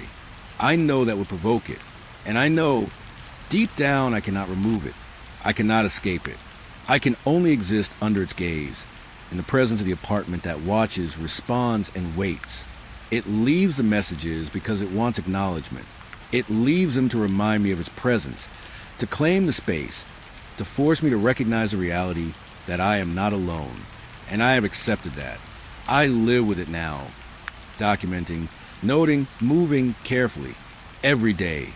I feel behind me, in the air and the shadows, and the faint scratches that appear without explanation. I wake each morning with dread, knowing that overnight the walls will speak again. I cannot escape the messages, and I cannot escape the presence that leaves them. And so I write them down, I photograph them, I watch, I wait, and I listen. And I know, as I lie awake at night, that it is always watching, always patient, and always ready to remind me that I am not alone. I first noticed him on the second day after I moved in. The previous tenant, or at least that's what the building rumor had suggested. He was an older man, thin, pale, with eyes that seemed to flicker with some nervous energy. I caught glimpses of him in the hallways sometimes, moving quickly past my door, muttering to himself. I never spoke to him. I didn't want to. Something about him unsettled me, though I couldn't explain why. By the end of the first week, I realized I hadn't seen him enter or leave the apartment. Doors closed, sounds muffled, yet sometimes I would hear laughter, quiet, almost too quick, slipping into the walls. At first, I chalked it up to imagination. The building was old, noises traveled strangely, but the unease remained. Then he was gone. I noticed at first when I found a pair of shoes left outside the apartment door, old, dusty, abandoned. They hadn't been there the day before.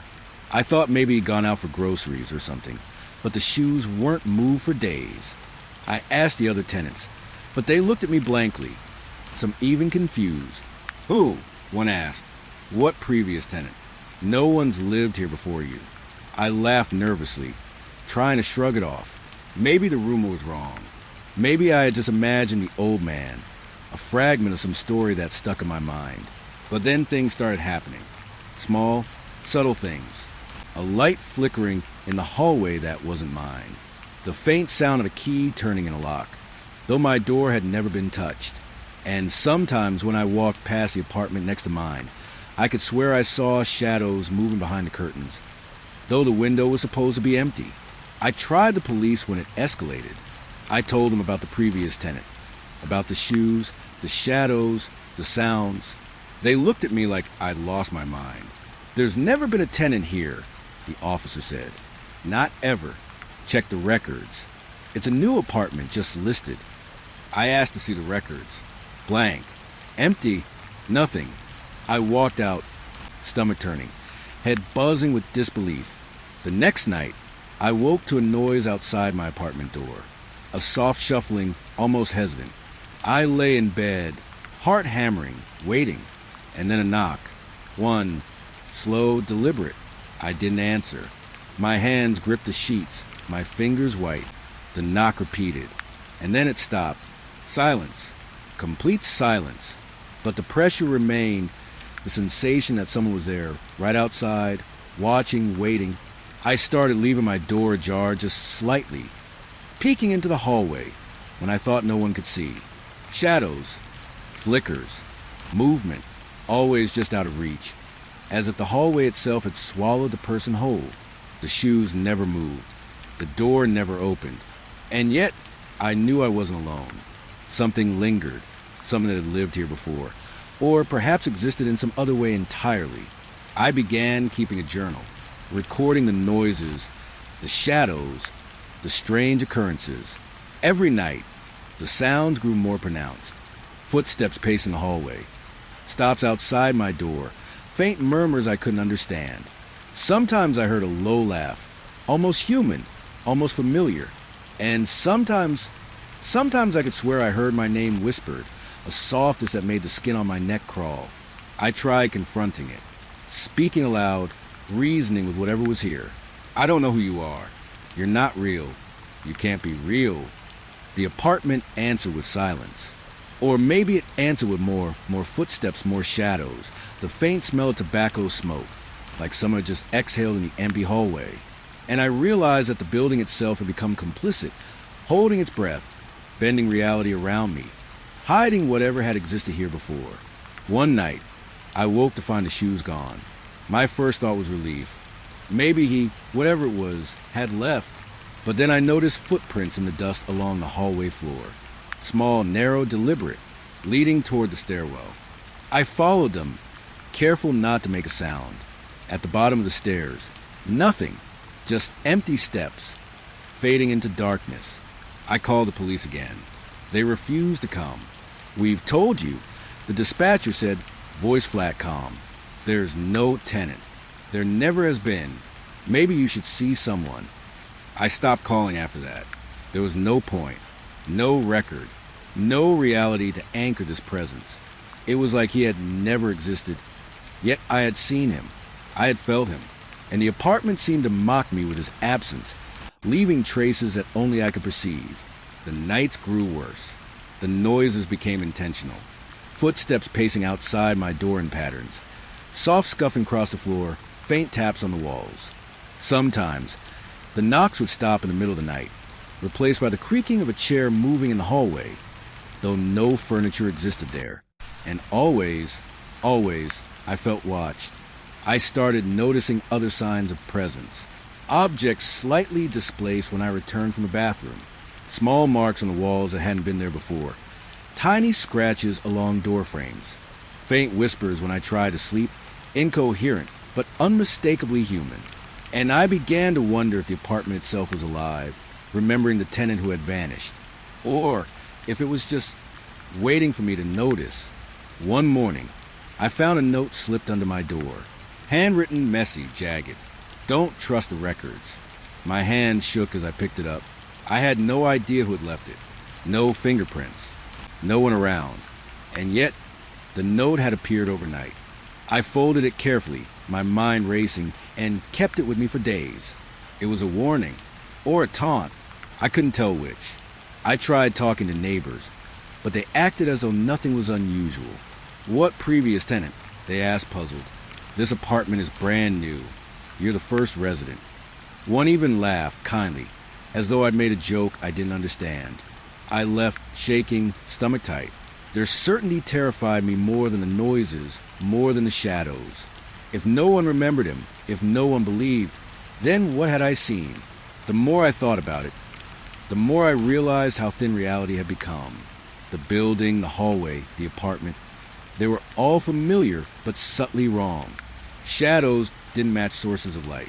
Sounds didn't correspond with any human movement. And always There was a sense that someone had been there before me, someone who belonged to the space in a way I never could. I began to see him again, in glimpses, at the edge of my vision, leaning against the stairwell railing. Faint figure standing behind a frosted window, always distant, never fully visible, and the presence in the apartment intensified. Footsteps, whispers, subtle movements, marks that appeared and vanished overnight. I realized I could no longer distinguish what was real from what the apartment allowed me to perceive. One night, I woke to find the note again. He watches. I pressed it to my chest, afraid to read further. My mind raced. Who was he? Where had he gone? And if the police refused to acknowledge his existence, had he ever existed at all? Or was he still here, somehow, unseen by everyone else? I became obsessed with documenting the occurrences. Journal entries, photographs, recordings, every sound, every shadow, every movement. The apartment itself had become a record keeper, an archive of presence, of someone who should not exist, or someone who refuses to be forgotten. The more I documented, the more the activity seemed to respond. Patterns in the footsteps, rhythms in the noises, the whispers in the hallway, like he was aware I was observing, testing me, letting me in on something I wasn't supposed to see. I began noticing details I hadn't before. Faint smudges on the walls shaped like hands, marks in the dust that looked like fingerprints, the smell of tobacco and old books lingering in empty rooms, and always the sense of eyes on me, watching, waiting, patient, silent, and I realized I could never truly escape it. No matter where I went, the memory, the presence, would remain. I tried leaving the apartment once, bag packed, keys in hand. I opened the door and froze. The hallway looked wrong. Narrower, darker, shadows curling along the walls in impossible angles. And then I saw him, or thought I did, a silhouette at the far end, watching, not moving, not walking, just waiting. My heart pounded. I backed inside, slamming the door, locking it, and the presence settled again, patient, unbroken, as if I had acknowledged its claim without asking for mercy. The police never came. The neighbors never noticed. The apartment records remained empty, and I realized I was alone in seeing him, alone in perceiving the traces of someone who had vanished, someone who might never have existed. Yet the apartment remembered, the walls remembered, the hallway remembered, and I understood with a sinking certainty that he, or what he had left behind, was still here. The shoes have returned, placed neatly outside the door, though no one lives here but me. Footsteps pace the hallway each night, circling, testing, scratching along the floorboards. And sometimes when I catch a glimpse of the edge of my vision, I swear I see him leaning in the stairwell, pale, thin, waiting for me to notice, always waiting. I've accepted it now. I keep the apartment clean, I lock the doors, I document everything. I live in a state of careful observation, patient dread. Every sound, every shadow, every whisper is a reminder the previous tenant was here, or perhaps he never was. Either way, the apartment remembers, and so do I. I live here, but I am no longer alone, and I know that as long as I remain, he, or the memory of him, will watch, patient, silent, waiting for the moment I failed to notice. It was just past midnight when I saw him standing on the corner, the kind of corner that feels like it's been forgotten by the city.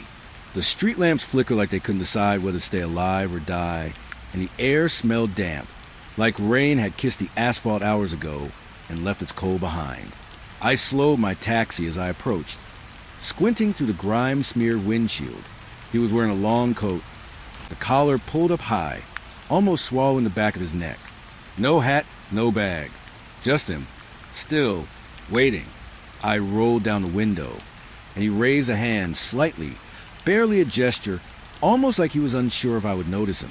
Something about him made me hesitate, the kind of hesitation that latches onto the skin and won't let go. I unlocked the doors. He slid in without a word, without even glancing at me, just in. The interior of my cab smelled of old coffee and upholstery cleaner, a scent that usually brought comfort.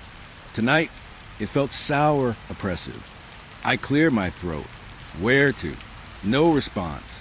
Not even a glance. He just stared out the side window, his face half hidden in shadow. I tried again, softer this time, like I might wake a sleeping child. Sir, still nothing. I watched him in the rearview mirror. His eyes, oh God, his eyes, they weren't empty, not exactly. They were too focused, too still, like they were looking at something I couldn't see. Or maybe at nothing at all. I swallowed, feeling a familiar tickle of unease in my chest. I'd been driving a cab for over 10 years. I'd met drunks, addicts, angry exes, and desperate strangers.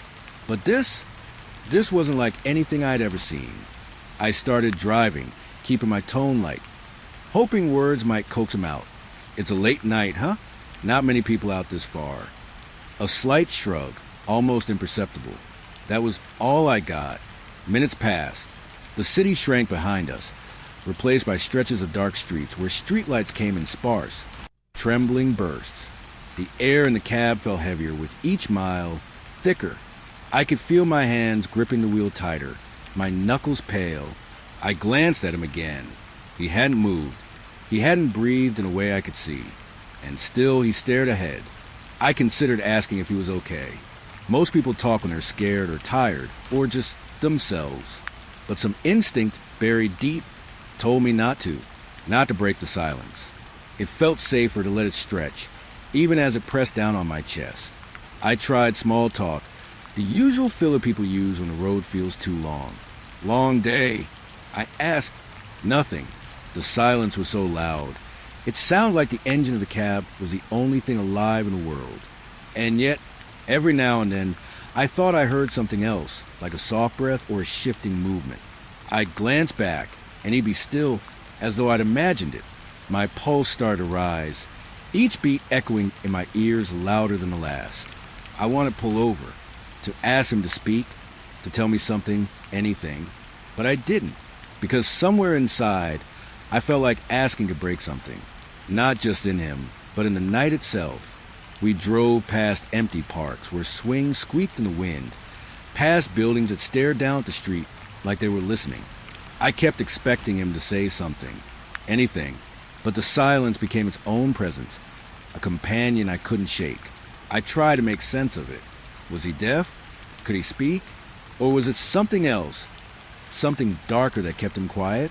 I reached for the meter, telling myself to focus on the routine, to remind myself I was just doing a job. Yet, every time I looked at him, that focus shattered. His eyes, they were watching the road in a way that wasn't about where we were going. They seemed aware of things I couldn't see. I thought of pulling a radio station, some music to fill the space. But the moment I reached for it, he moved his head slightly, just a flick, and I felt the silence tighten around me like a net being drawn. I stopped, hands frozen, and then I realized he was listening, not just listening, feeling it. The quiet wasn't empty for him. It was something alive.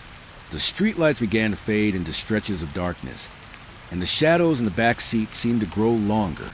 I fought the urge to glance at him more than necessary. Every time I did, the corner of my vision seemed to catch something that wasn't there, a twitch in the air, a shimmer on the window, the faint outline of movement behind his shoulder. I shook my head, telling myself it was fatigue. It had to be. I tried again. Where do you need to go? This time he spoke. Not words. Not even a sound that could be called a sound. Just a shift of his hand toward the rearview mirror. A gesture so subtle I almost missed it. My stomach sank. Was he pointing at me? At something behind me? I couldn't tell. I kept my eyes on the road. A chill crawled up my spine. The cab felt smaller all of a sudden. The air thicker, harder to breathe. I wanted to ask him again. Wanted to insist. But I didn't. I couldn't. The thought of forcing him to break the silence felt like opening a door I wasn't ready to see behind. I drove on, deeper into streets I didn't usually take, where the cities humdimed into the faint buzz of distant traffic. The longer I drove, the more I noticed the subtle things. The way the shadows bent just slightly where the lamplight hit, how reflections in the glass seemed to linger a beat too long. I tried to tell myself it was the tiredness, the endless night, The monotony of driving hours on empty streets. But I knew it wasn't just that. I thought about turning around, but something in the way he sat, silent and still, stopped me. It was as if the act of leaving, of breaking the invisible bond the night had wrapped around us, wasn't just impossible. It was forbidden. We passed a diner, neon buzzing the darkness, casting red and blue streaks across his face. He didn't flinch, didn't blink. I caught the smallest detail. His eyes reflected the neon differently than mine did, deeper, darker, like they were holding memories that didn't belong to this world. I swallowed hard, feeling my throat tighten. I wanted to speak, to break the spell of silence, but every word I considered seemed hollow. "You don't have to say anything," I murmured finally. "Just tell me if you wanted to stop anywhere." Still nothing. I noticed then the faint smell of him. Not cologne, not dirt, not anything familiar. Just cold, like frost that had settled on a window and never fully melted. It sent a shiver down my back that no heater could warm. Minutes stretched. The road curved. Shadows moved where none should have been. My heart raced, the rhythm of fear mixing with the monotony of the engine. I caught myself staring at the rearview mirror, imagining shapes that weren't there, half afraid and half hoping he'd finally say something. Then, just as suddenly as it began, the silence settled into a different weight. He leaned back slightly, shoulders easing, as if he'd been holding some invisible tension in the space between us. And for a moment, I thought he might finally speak. But he didn't. He just stared forward, and in that stillness, I realized something terrifying. I had no idea who he was. No name. No destination. Nothing. And yet, I felt as if my life, or at least this night, was already intertwined with his presence in ways I couldn't yet understand. I checked the gas, the meter, the road signs. Everything normal. Nothing explained the pressure in the air, the shadows, the way the city seemed quieter when he was in the back seat. I forced myself to breathe, focusing on the road, the hum of the tires, the rhythm of the engine. But every time I glanced at him, I felt that same prickling unease, that sensation that we were both in a world just slightly out of sync with the one everyone else inhabited. I wanted to ask one last time where he was going, but my voice caught, trapped somewhere between curiosity and fear. And then I realized it didn't matter. He had chosen to be silent, and I had no choice but to follow, at least until the end of the road he had in mind. And so I drove. The city receded, shadows stretched, and the silence between us grew heavy and alive. I didn't know where we were headed. I didn't know why he was there. All I knew was that something had entered my cab tonight. Something quiet, still, and impossibly present. And I had no idea if I would be able to let it go once it left, or if I ever wanted to. I thought I knew the city, after 10 years behind the wheel. Every street, every shortcut, every dead end was etched into my mind. But tonight the streets betrayed me. It started with a turn I didn't remember taking. One moment I was on the main avenue, the familiar hum of neon signs above, the usual din of late-night traffic. The next, I was somewhere else entirely. Buildings leaned at impossible angles, their windows dark and reflective, as if staring back at me. Streetlights flickered and bent in ways that made my stomach churn. I rubbed my eyes, telling myself I'd taken a wrong turn. That exhaustion was messing with my brain. The passenger in the back seat didn't react. He sat there, hands folded in his lap, eyes fixed forward. His silence felt heavier now, like it was pushing the streets into shapes they weren't supposed to take. I turned a corner and found a street I swore didn't exist. A brick wall ran along one side, the texture too fresh, too new to have been here before. On the other side, a row of houses leaned so far that their doors seemed to be gasping for air. I blinked. The buildings didn't shift when I did. They were still, but wrong. "Do you see this?" I asked, my voice shaking. No response. Of course not. His silence had become another layer of the night, one I could not peel away. I drove slower. Every turn I took made the roads twist further, doubling back on themselves, then stretching out into stretches of darkness that seemed endless. Familiar landmarks vanished. The diner I had passed 10 minutes ago no longer existed. A park I knew like the back of my hand was replaced by a narrow alley lined with shadows that moved against the wind. My hands gripped the wheel tighter, knuckles white. I thought about stopping, about throwing the car into reverse and heading back the way I came. But the passenger, I couldn't. Something about him held me in place, tethered my mind to the road, to the impossible maze unfolding before me. I tried to make sense of it. Maybe the streets had been rerouted. Maybe construction had swallowed the blocks I knew. But even that made no sense. The city was too familiar, too precise for it to rearrange itself this way. And yet, every street I turned onto was a trap of twisting geometry, folding back into itself like the world had decided to puzzle me.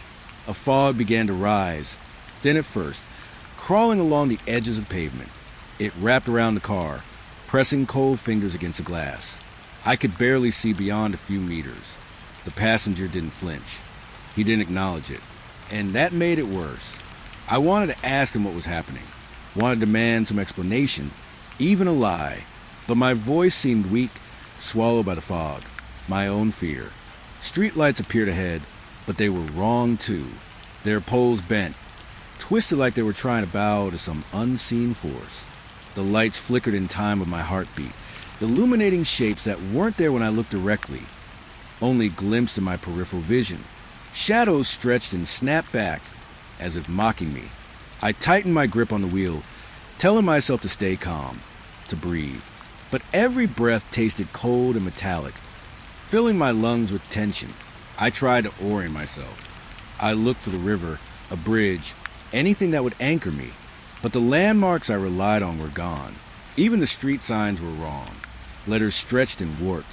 Words I recognized bending into strange, unrecognizable shapes. I blinked, rubbed my eyes again, but it didn't help. The city had become something else entirely. A place that obeyed different rules than the one I thought I knew. The car felt heavier with each passing block, as if the fog and the twisted streets were weighing it down, pressing it closer to the ground. The passenger didn't move, didn't even breathe in a way I could see. And yet, I felt him watching me, feeling me, guiding me without a word. My hands shook. I wanted to shout, to curse, to demand anything, but I didn't. I couldn't. I turned onto a narrow lane flanked by buildings so close I could feel their walls through the car. The street curved impossibly, bending like the world itself was folding in on me. My mind screamed for logic, for reason, but there was none. It was just me, the passenger, and this city that had turned into a living nightmare. I tried to remember exits, familiar routes, anything to break free, but the streets ignored me. They looped and twisted, folding in ways no map could capture. Every corner I turned was the same as the last, yet different. I caught glimpses of reflections in windows, my own face twisted, stretched, shadowed by something I couldn't name. And then I thought I saw him there too, the passenger, looking out at me from the glass. But when I blinked, he was gone. A chill ran through me, not the kind that comes from cold air, but something deeper, more primal, something that settled in my chest and coiled around my spine. I wanted to stop the car, to throw open the doors and run, but every instinct told me to keep driving, keep moving, because stopping might be worse.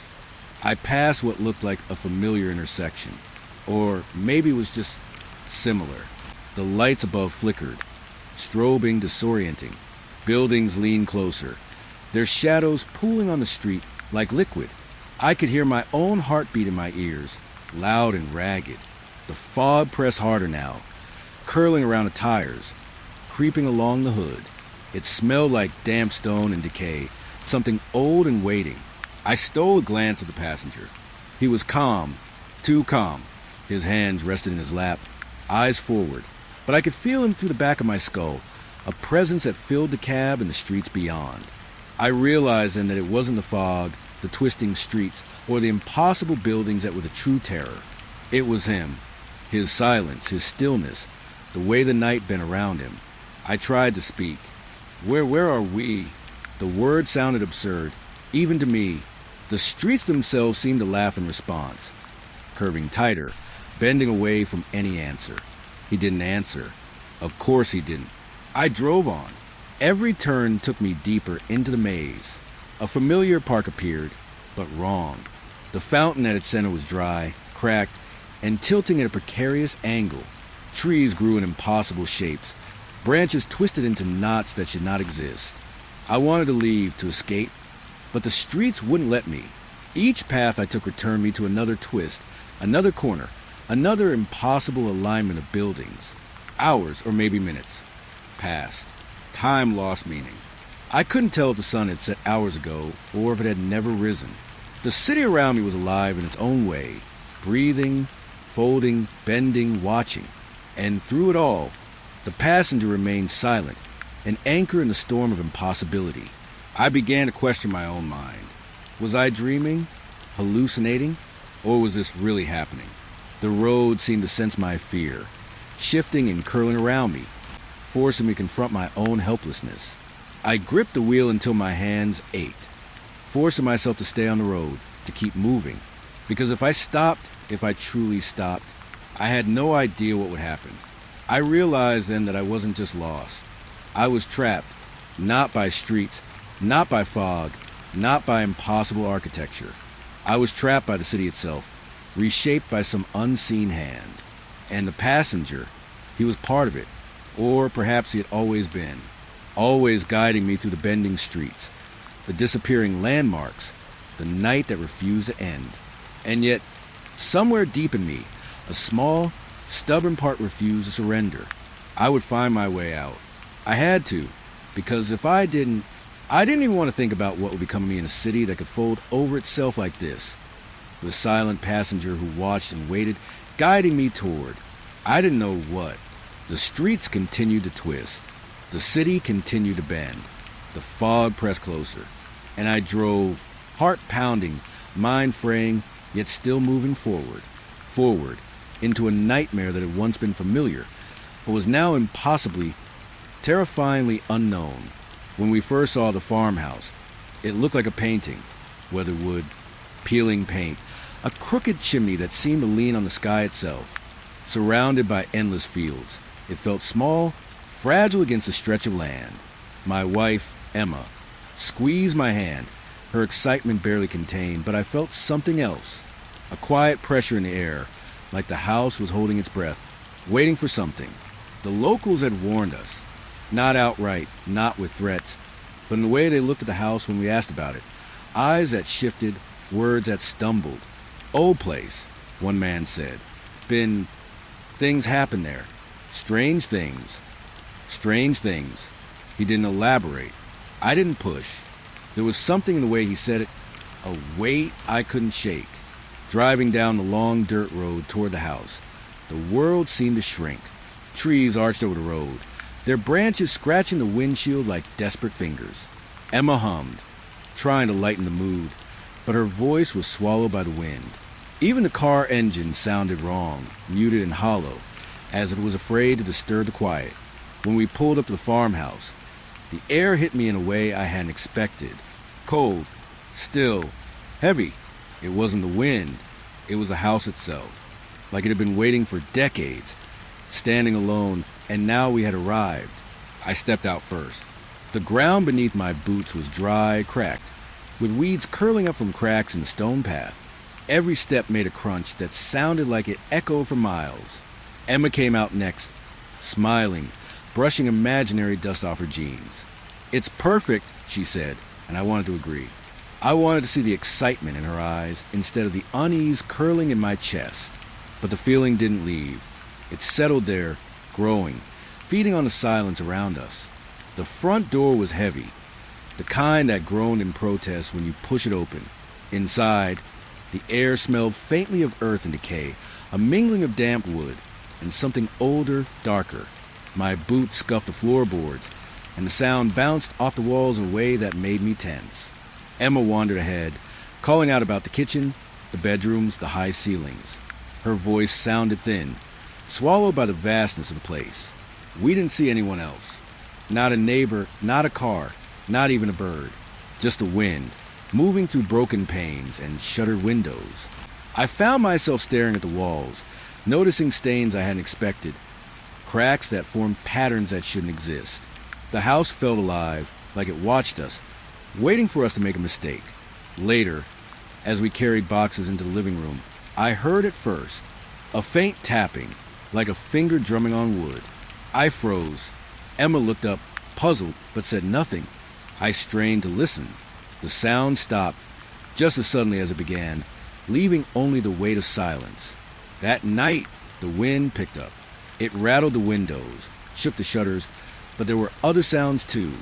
A soft creak upstairs, then the unmistakable thump of footsteps across a floor that should have been empty.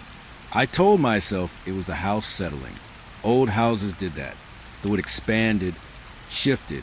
Yet, every time I closed my eyes, I could feel it, like someone was standing just beyond the edge of the room, watching. I tried to sleep, but the darkness pressed against me. The walls seemed to bend, shadows stretching into corners they shouldn't reach. I thought I saw shapes moving in the corners of my vision, but when I turned, there was nothing.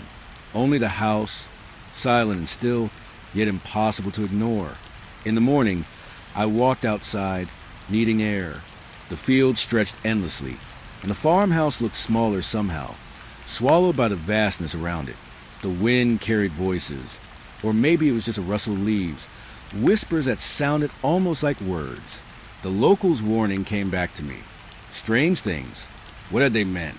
I tried not to think about it, telling myself it was just isolation playing tricks on my mind. Emma called me inside. She had found something in the attic.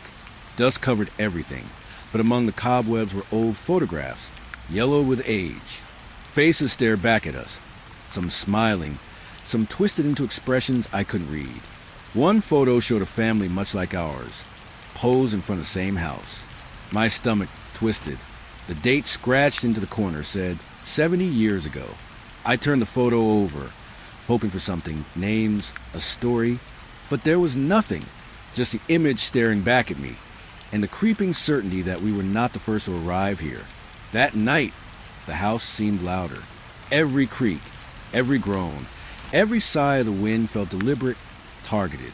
I could hear the old floorboards above me, moving as if someone was pacing. The tapping returned, soft at first, then insistent, like a heartbeat against the walls. Emma didn't wake. She slept, oblivious to the sound that made my chest tighten. I thought about the locals, about the way they had avoided the house with their eyes, their words. Maybe they knew more than they would admit. Maybe they remembered. Maybe they feared what we had just brought ourselves into.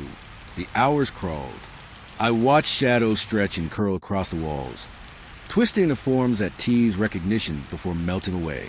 The darkness felt thick, tangible, like I could reach out and touch it. I thought I saw a figure standing in the corner of the room. Just for a moment. A man, a woman, something older, something that didn't belong. And then it was gone. Sleep finally claimed me, but dreams offered no comfort. The farmhouse followed me there. I walked its halls endlessly, calling out to Emma, calling out to someone, anyone. The shadows moved with me, pressing closer, whispering in voices that were just at the edge of hearing.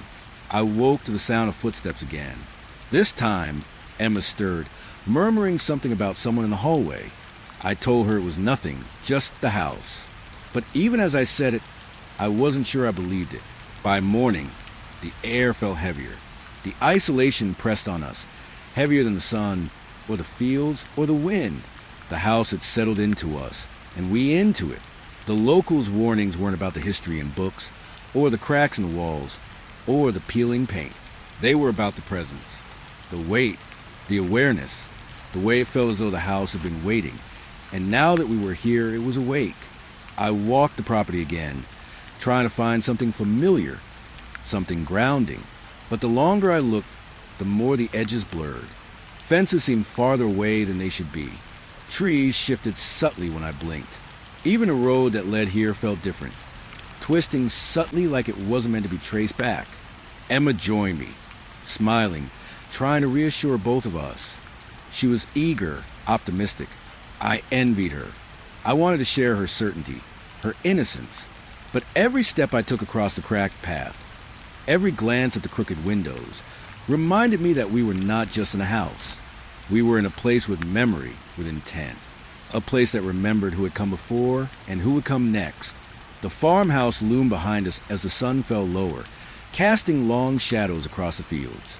It seemed almost to breathe with the wind, shifting slightly, leaning just a touch, waiting for night to reclaim it fully.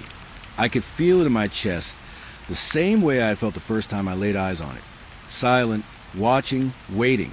And I knew, deep down, that isolation was not just a matter of distance. It was a matter of understanding that some places were alive in ways we could not imagine.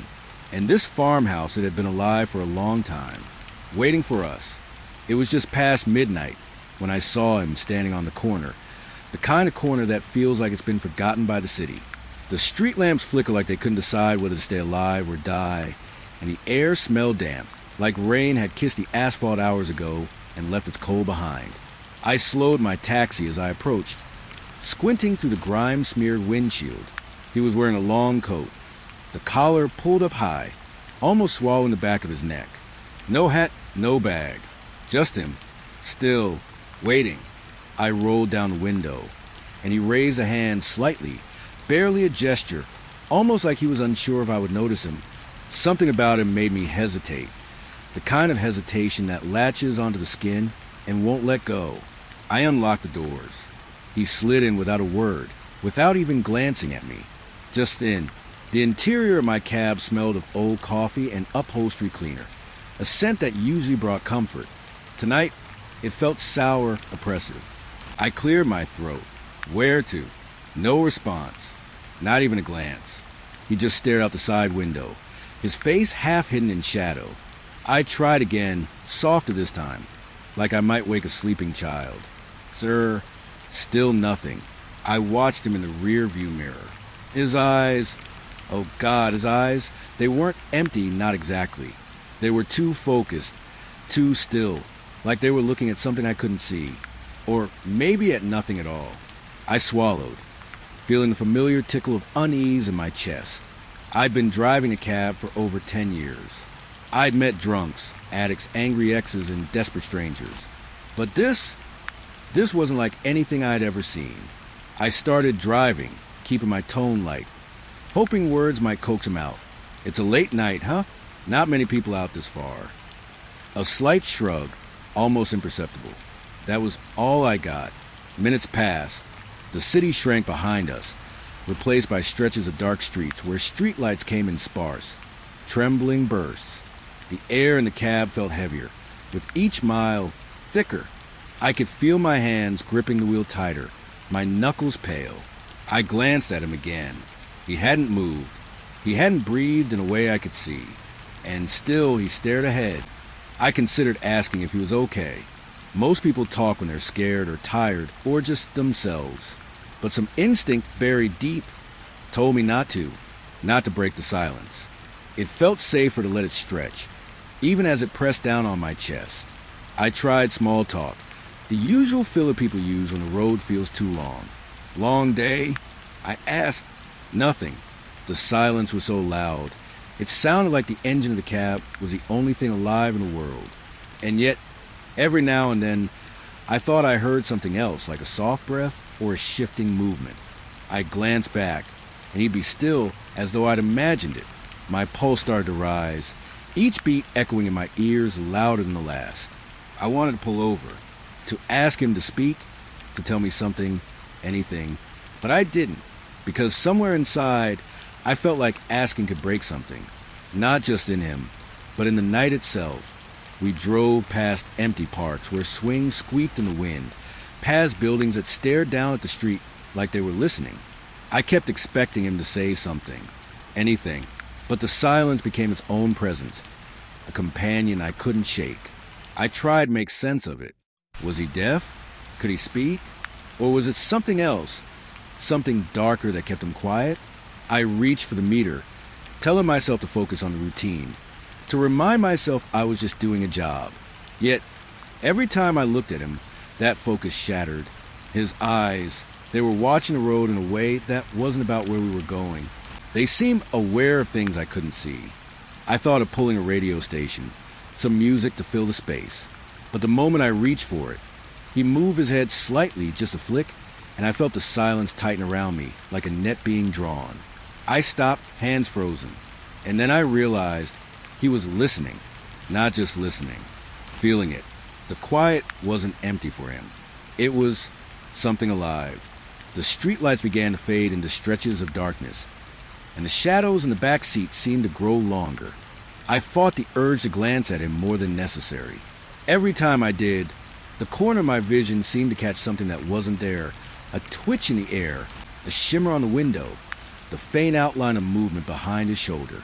I shook my head, telling myself it was fatigue. It had to be. I tried again. Where do you need to go? This time he spoke. Not words.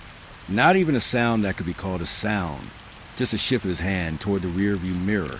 A gesture so subtle I almost missed it. My stomach sank. Was he pointing at me? At something behind me? I couldn't tell. I kept my eyes on the road. A chill crawled up my spine. The cab felt smaller all of a sudden. The air thicker, harder to breathe. I wanted to ask him again. Wanted to insist. But I didn't. I couldn't. The thought of forcing him to break the silence felt like opening a door I wasn't ready to see behind. I drove on, deeper into streets I didn't usually take, where the city's hum dimmed into the faint buzz of distant traffic. The longer I drove, the more I noticed the subtle things. The way the shadows bent just slightly where the lamplight hit. How reflections in the glass seemed to linger a beat too long. I tried to tell myself it was a tiredness, the endless night, the monotony of driving hours on empty streets. But I knew it wasn't just that. I thought about turning around, but something in the way he sat, silent and still, stopped me. It was as if the act of leaving, of breaking the invisible bond the night had wrapped around us, wasn't just impossible. It was forbidden. We passed a diner, neon buzzing in the darkness, casting red and blue streaks across his face. He didn't flinch, didn't blink. I caught the smallest detail. His eyes reflected the neon differently than mine did, deeper, darker, like they were holding memories that didn't belong to this world. I swallowed hard, feeling my throat tighten. I wanted to speak, to break the spell of silence, but every word I considered seemed hollow.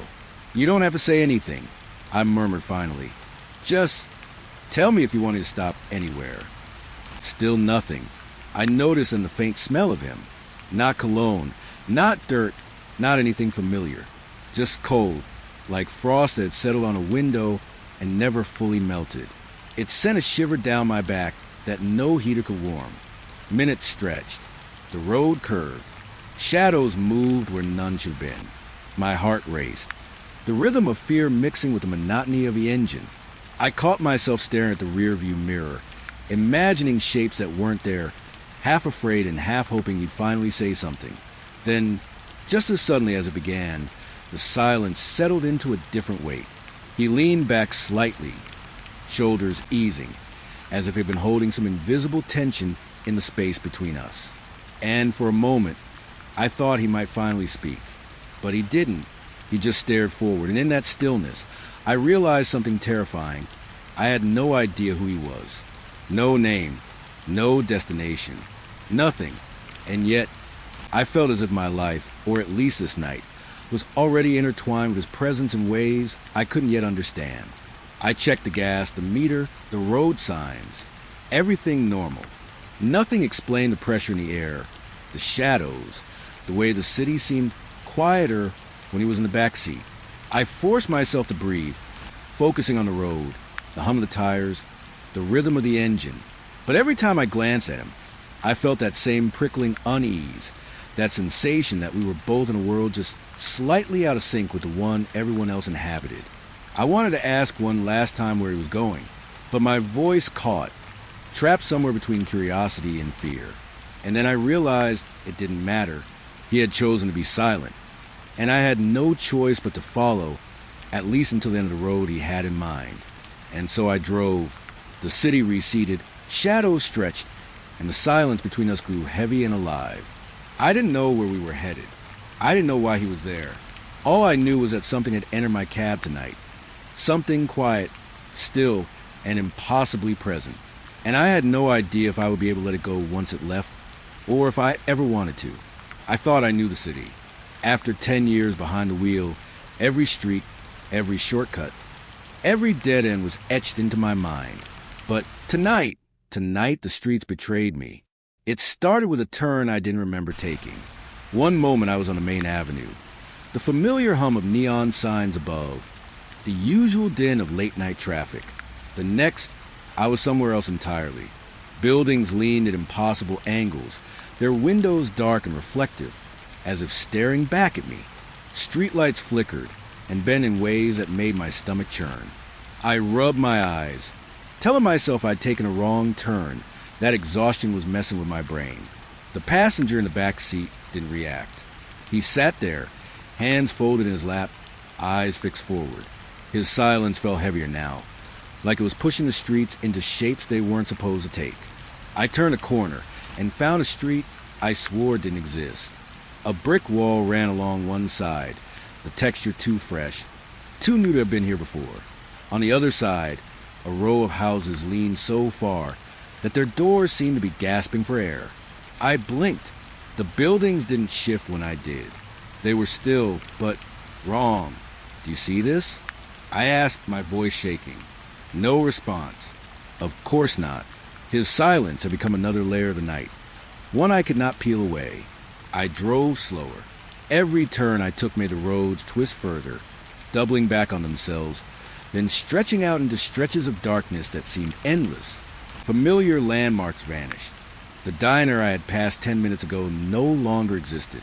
A park I knew like the back of my hand was replaced by a narrow alley lined with shadows that moved against the wind. My hands gripped the wheel tighter, knuckles white. I thought about stopping, about throwing the car into reverse and heading back the way I came. But the passenger, I couldn't. Something about him held me in place, tethered my mind to the road, to the impossible maze unfolding before me. I tried to make sense of it. Maybe the streets had been rerouted. Maybe construction had swallowed the blocks I knew. But even that made no sense. The city was too familiar, too precise for it to rearrange itself this way. And yet, every street I turned onto was a trap of twisting geometry, folding back into itself like the world had decided to puzzle me. A fog began to rise, thin at first, crawling along the edges of the pavement. It wrapped around the car, pressing cold fingers against the glass. I could barely see beyond a few meters. The passenger didn't flinch. He didn't acknowledge it, and that made it worse. I wanted to ask him what was happening, wanted to demand some explanation, even a lie, but my voice seemed weak, swallowed by the fog, my own fear. Streetlights appeared ahead, but they were wrong too. Their poles bent, twisted like they were trying to bow to some unseen force. The lights flickered in time with my heartbeat, illuminating shapes that weren't there when I looked directly, only glimpsed in my peripheral vision. Shadows stretched and snapped back, as if mocking me. I tightened my grip on the wheel, telling myself to stay calm, to breathe. But every breath tasted cold and metallic, filling my lungs with tension. I tried to orient myself. I looked for the river, a bridge, anything that would anchor me. But the landmarks I relied on were gone. Even the street signs were wrong. Letters stretched and warped. Words I recognized bending into strange, unrecognizable shapes. I blinked, rubbed my eyes again, but it didn't help. The city had become something else entirely. A place that obeyed different rules than the one I thought I knew. The car felt heavier with each passing block, as if the fog and the twisted streets were weighing it down, pressing it closer to the ground. The passenger didn't move, didn't even breathe in a way I could see. And yet, I felt him watching me, feeling me, guiding me without a word. My hands shook. I wanted to shout, to curse, to demand anything, but I didn't. I couldn't. I turned onto a narrow lane flanked by buildings so close I could feel their walls through the car. The street curved impossibly, bending like the world itself was folding in on me. My mind screamed for logic, for reason, but there was none. It was just me, the passenger, and this city that had turned into a living nightmare. I tried to remember exits, familiar routes, anything to break free, but the streets ignored me. They looped and twisted, folding in ways no map could capture. Every corner I turned was the same as the last, yet different. I caught glimpses of reflections in windows, My own face twisted, stretched, shadowed by something I couldn't name.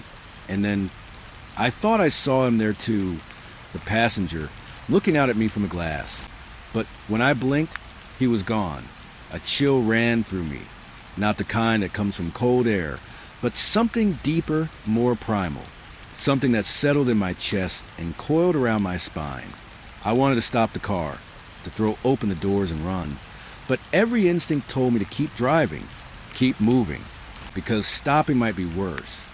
I passed what looked like a familiar intersection, or maybe it was just similar.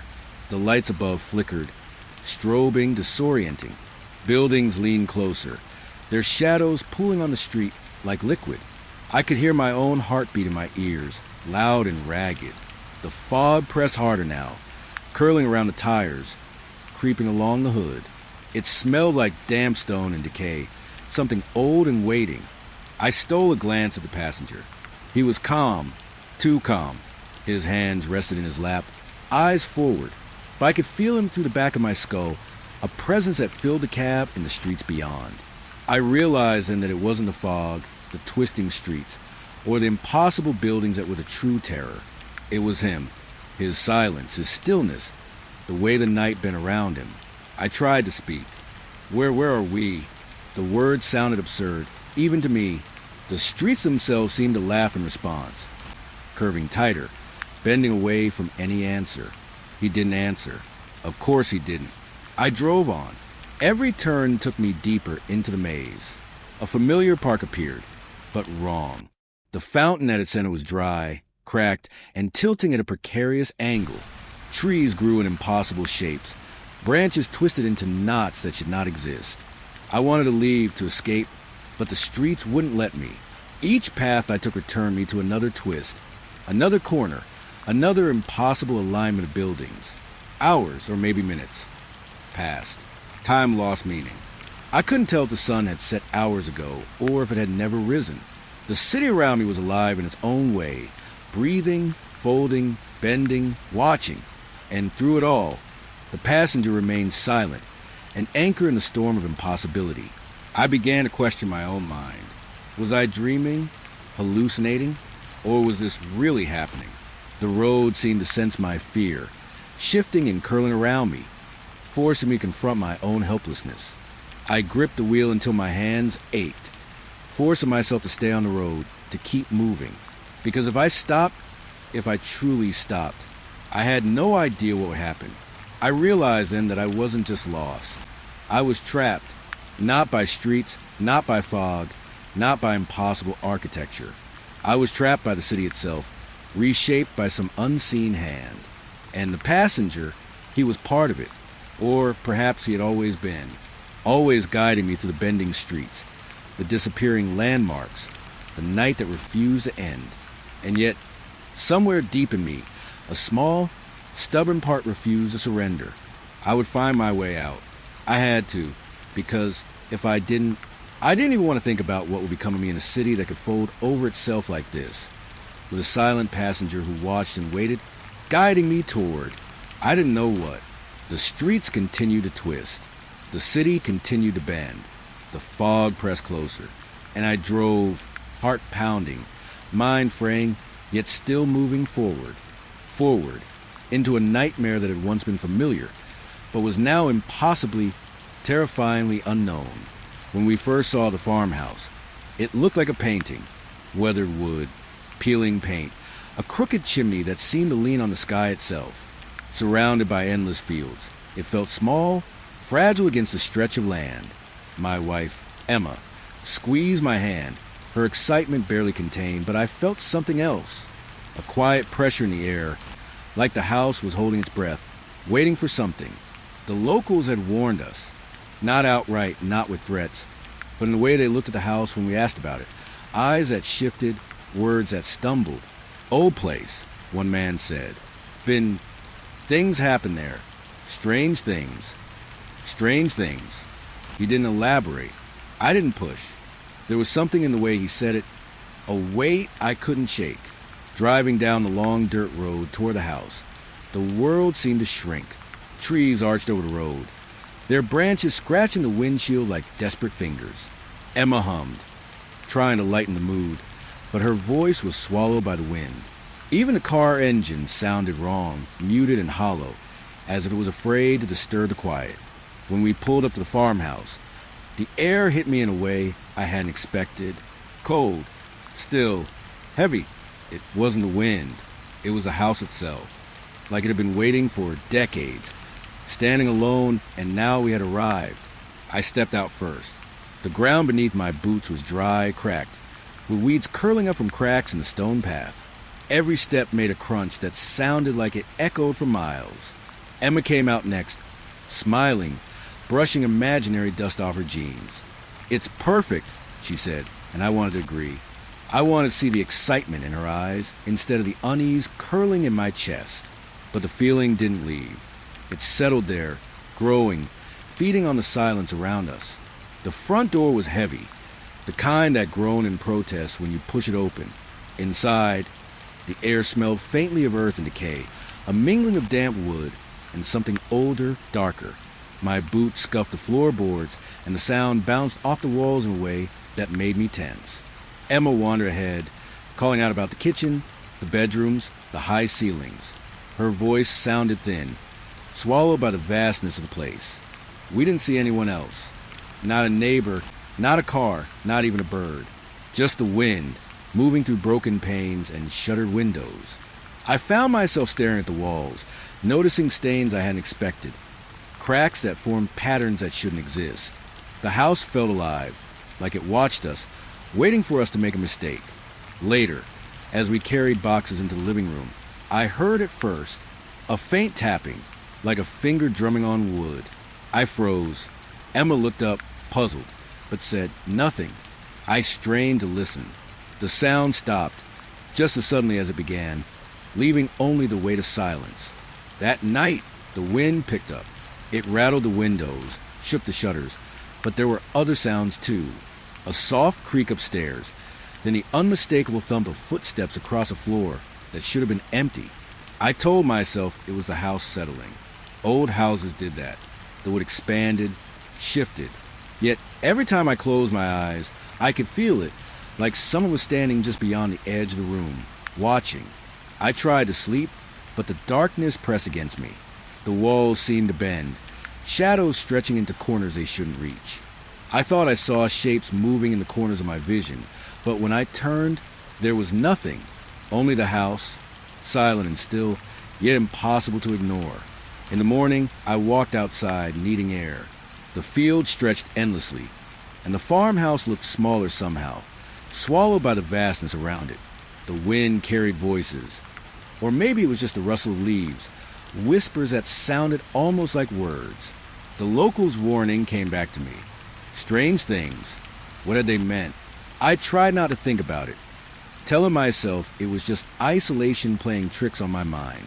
Emma called me inside. She had found something in the attic. Dust covered everything, but among the cobwebs were old photographs, yellow with age. Faces stared back at us, some smiling, some twisted into expressions I couldn't read. One photo showed a family much like ours, posed in front of the same house. My stomach twisted. The date scratched into the corner said 70 years ago. I turned the photo over, hoping for something, names, a story, but there was nothing, just the image staring back at me, and the creeping certainty that we were not the first to arrive here. That night, the house seemed louder. Every creak, every groan, every sigh of the wind felt deliberate, targeted. I could hear the old floorboards above me, moving as if someone was pacing. The tapping returned, soft at first, then insistent, like a heartbeat against the walls. Emma didn't wake. She slept, oblivious to the sound that made my chest tighten. I thought about the locals, about the way they had avoided the house with their eyes. Their words. Maybe they knew more than they would admit. Maybe they remembered. Maybe they feared what we had just brought ourselves into. The hours crawled. I watched shadows stretch and curl across the walls, twisting into forms that teased recognition before melting away. The darkness felt thick, tangible, like I could reach out and touch it. I thought I saw a figure standing in the corner of the room, just for a moment, A man? A woman? Something older. Something that didn't belong. And then it was gone. Sleep finally claimed me, but dreams offered no comfort. The farmhouse followed me there. I walked its halls endlessly, calling out to Emma, calling out to someone, anyone. The shadows moved with me, pressing closer, whispering in voices that were just at the edge of hearing. I woke to the sound of footsteps again. This time, Emma stirred, murmuring something about someone in the hallway. I told her it was nothing, just the house. But even as I said it, I wasn't sure I believed it. By morning, the air felt heavier. The isolation pressed on us, heavier than the sun or the fields or the wind. The house had settled into us, and we into it. The locals' warnings weren't about the history in books, or the cracks in the walls, or the peeling paint. They were about the presence, the weight, the awareness, the way it felt as though the house had been waiting. And now that we were here, it was awake. I walked the property again, trying to find something familiar, something grounding. But the longer I looked, the more the edges blurred. Fences seemed farther away than they should be. Trees shifted subtly when I blinked. Even the road that led here felt different, twisting subtly like it wasn't meant to be traced back. Emma joined me, smiling, trying to reassure both of us. She was eager, optimistic. I envied her. I wanted to share her certainty, her innocence. But every step I took across the cracked path, every glance at the crooked windows, reminded me that we were not just in a house. We were in a place with memory, with intent. A place that remembered who had come before and who would come next. The farmhouse loomed behind us as the sun fell lower, casting long shadows across the fields. It seemed almost to breathe with the wind, shifting slightly, leaning just a touch, waiting for night to reclaim it fully. I could feel it in my chest, the same way I felt the first time I laid eyes on it. Silent, watching, waiting, and I knew, deep down, that isolation was not just a matter of distance. It was a matter of understanding that some places were alive in ways we could not imagine. And this farmhouse, it had been alive for a long time, waiting for us. Night fell quickly, darker than I expected, swallowing the farmhouse and surrounding fields in a black that felt almost alive. The wind had died down, leaving the world still and heavy, as if it was holding its breath. I thought I would find comfort in routine, checking locks, ensuring windows were closed, but as I stepped outside, the fields beyond the house caught my eye, and something in them moved. At first, I thought it was the wind. The corn stalks rustled, a whispering that seemed to come from everywhere at once. But the wind wasn't moving. The leaves shook too precisely, like someone or something was brushing against them. I froze, my heart picking up its pace. Emma was inside, probably unpacking, probably unaware of the subtle shift in the night. I leaned on the railing of the porch, staring into the darkness. Shadows moved between the tall stalks, shadows that shouldn't exist, or at least not the way they did. At first, I thought I saw figures human-like, but every time I blinked or shifted my gaze, they seemed to melt back into the field, twisting into shapes that made no sense. My mind wanted to rationalize it. Animals, trees bending in the wind, my eyes playing tricks after a long day of unpacking. But the rational part of me was drowning in the rising sense of wrongness. I stepped closer to the edge of the field. The corn stalks towered above me, stalks sharp and dry, creaking faintly. And then I saw it, movement against the rows, deliberate and slow, like someone or something was tracing a path through the corn, leaving nothing behind. My stomach turned. I called out, my voice cracking. "Hello?" Nothing. I swallowed, forcing my knees to stop trembling. I told myself it was nothing.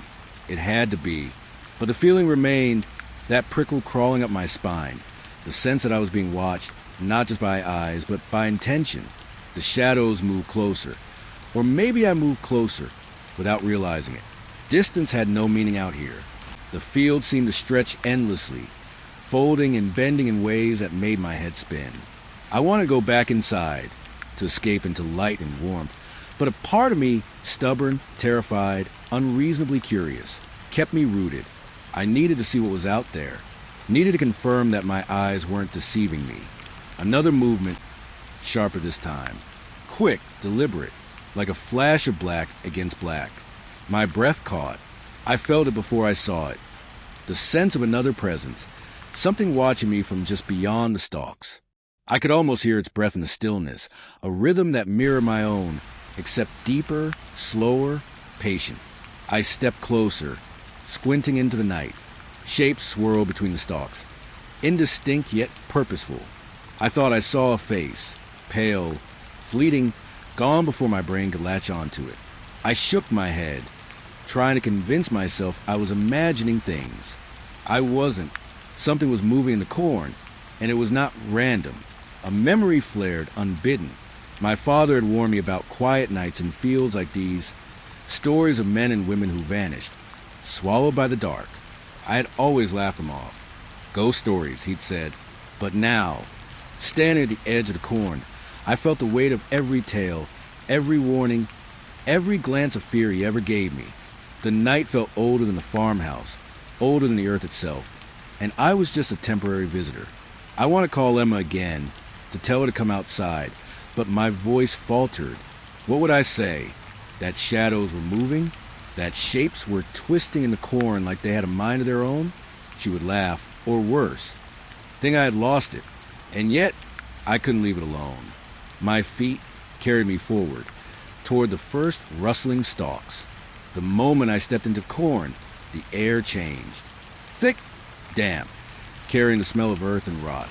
The corn stalks pressed against me, their leaves scratching my arms and face. I could feel eyes on me, not just the shadowy shapes in front, but hundreds of unseen eyes, waiting and calculating. I swallowed hard, forcing my legs to keep moving. The shadows shifted with me, slithering between stalks, never fully forming, never fully gone. Movement to my left, a brush of something cold, then nothing. I wanted to run, but my legs refused. I wanted to call Emma, to demand someone make it stop, but my voice was swallowed by the night. Then I saw it, clearer this time. A figure, crouched between the rows, pale, thin, impossibly still. It stared at me, or maybe past me, and my stomach twisted. There was no emotion in it, no recognition, just awareness. I froze. My chest ached, my hands shook. I wanted to turn, to escape, but the field had grown around me, walls of stalks taller than I had imagined. Every direction looked the same. There was no exit, not yet. The figure moved. Slowly, deliberately, a glide more than step. I felt the ground tremble slightly under its presence, though nothing touched me. My pulse raced, pounded in my ears. The air felt tight, compressed, as if the field itself had leaned in, holding me there, forcing me to watch. I backed up without thinking, the stalks scraping and snapping under my movement. Every rustle in the dark felt alive, every shadow a threat. The figure remained, gliding silently, unmoving in ways that defied sense. I could feel its gaze burning through me, pressing into the parts of my mind I usually kept hidden. A scream nearly tore from my throat, but I swallowed it, my hands trembling against my chest. I turned to run, but the paths twisted, turning back on themselves. Nothing led out. The corn closed around me, bending in ways that made it impossible to judge distance. I was lost, alone, and the figure moved with purpose toward me. Or maybe I was moving toward it. I couldn't tell anymore. Memories of other nights flashed in my mind. Fields at dusk, running with friends, laughing. But they were swallowed quickly by the present. This night was heavier, darker. It wasn't a place for children. It wasn't a place for me. Yeah, I couldn't leave. Something compelled me, something primal and fearful. The figure reached the edge of a clearing, just a few yards away, and then another shadow joined it, and another. Shapes multiplied, indistinct but deliberate. I felt trapped in a tide of darkness, pressed on all sides by the cornstalks and by unseen eyes. Panic rose, clawing my chest, but I forced myself to breathe, counting in shallow, quick breaths, trying to ground myself. I thought of Emma.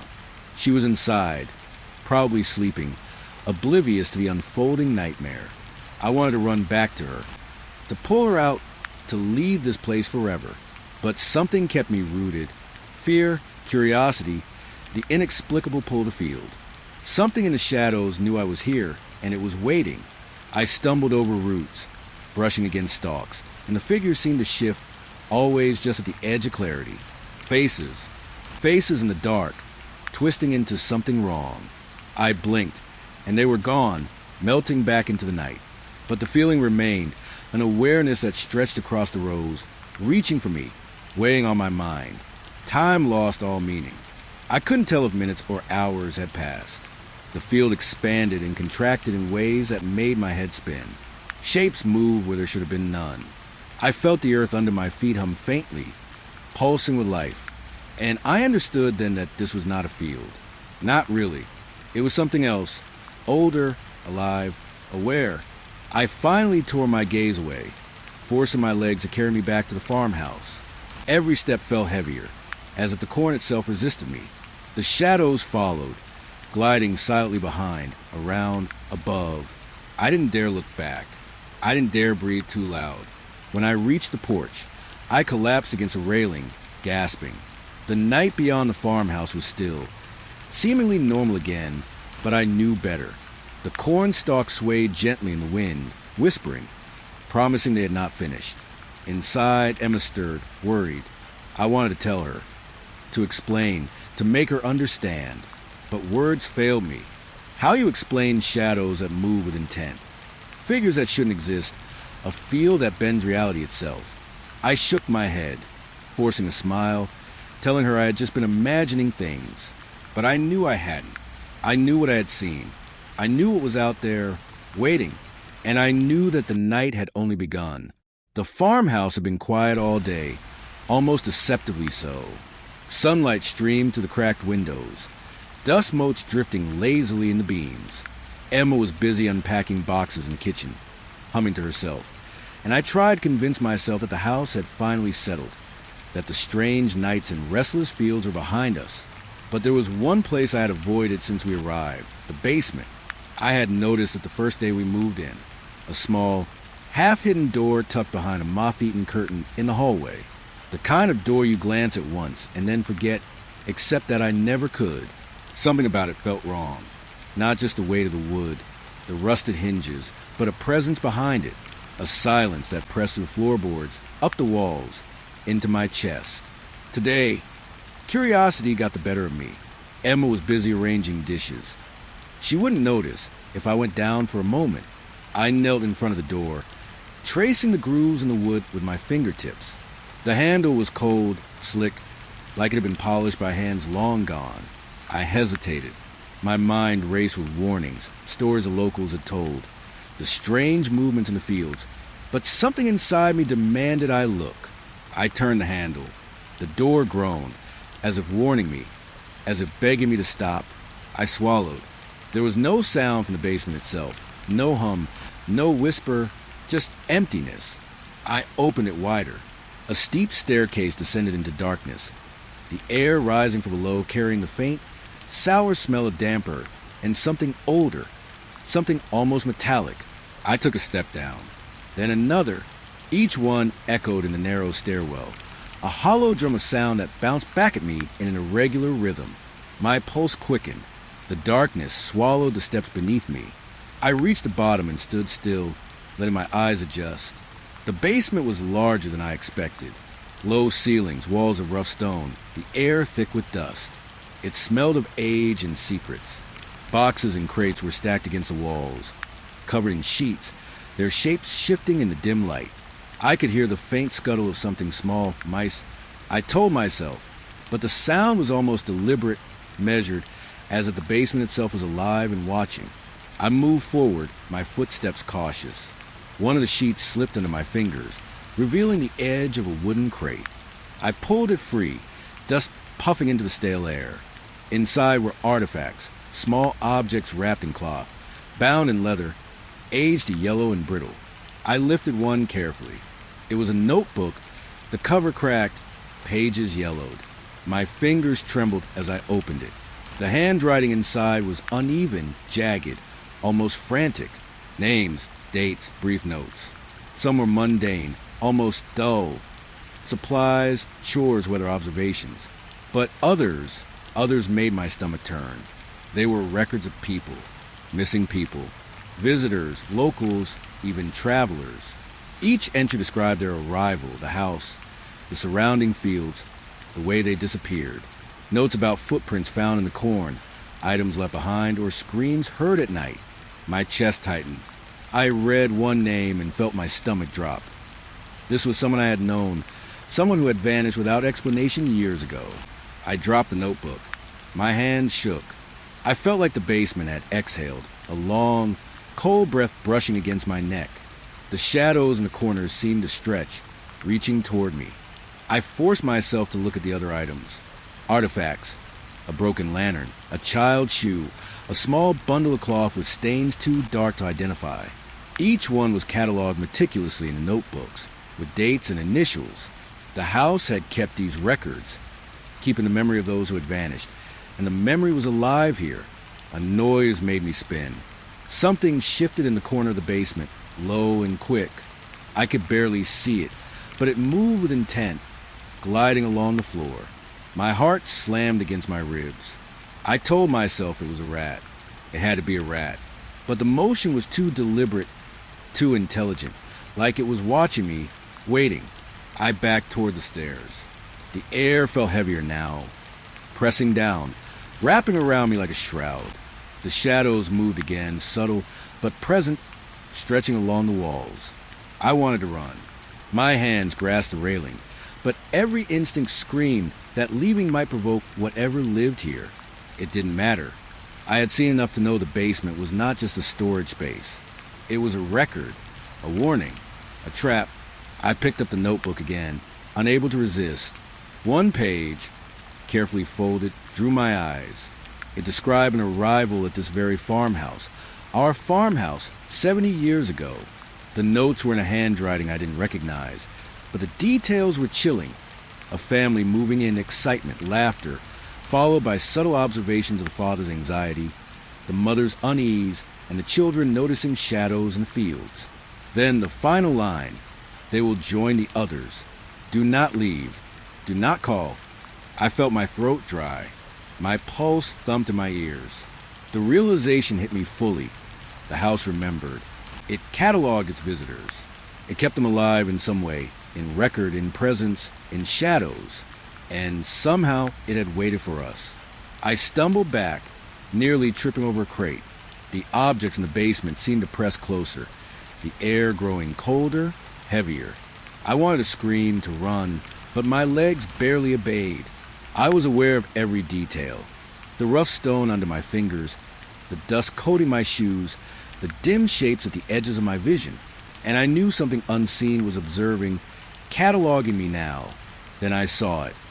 A shadow at the far end of the basement, darker than the darkness itself. It didn't move like a human or an animal. It flowed, stretched, and curled around the crates, and yet it had form. Eyes? I couldn't tell, but I felt its gaze press into my mind. The hairs on my arms stood on end. I wanted to run, but my body was slow, sluggish, trapped by fear that felt physical. I thought of Emma, of the children, of the life we had imagined here. And the basement whispered a truth I couldn't escape. The house had taken care of those who came before. Those who had vanished weren't gone. They were here, recorded, remembered, absorbed into the memory of the place. And I could feel it creeping into me, the basement marking me, noting me, cataloging me for what would come. I moved toward the stairs again, the shadow flowing silently behind me. Close but not touching. The notebook slipped from my fingers, thudding against the wooden floor. Pages fluttered, revealing more names. I didn't recognize most, but some were familiar. Old neighbors, travelers whose disappearances had made the news. And each name had a date, a record presence, a note. Gone to join the others. I felt nausea rise, a cold, twisting knot in my stomach. I wanted to leave, to slam the door, to run into the night and never look back. But I couldn't. Something anchored me, rooted me in place, and the shadows pressed closer. The house seemed alive now, the basement alive, cataloging, watching. A low sound reached me, almost like a hum. Vibrations along the floor, through the walls. through my bones.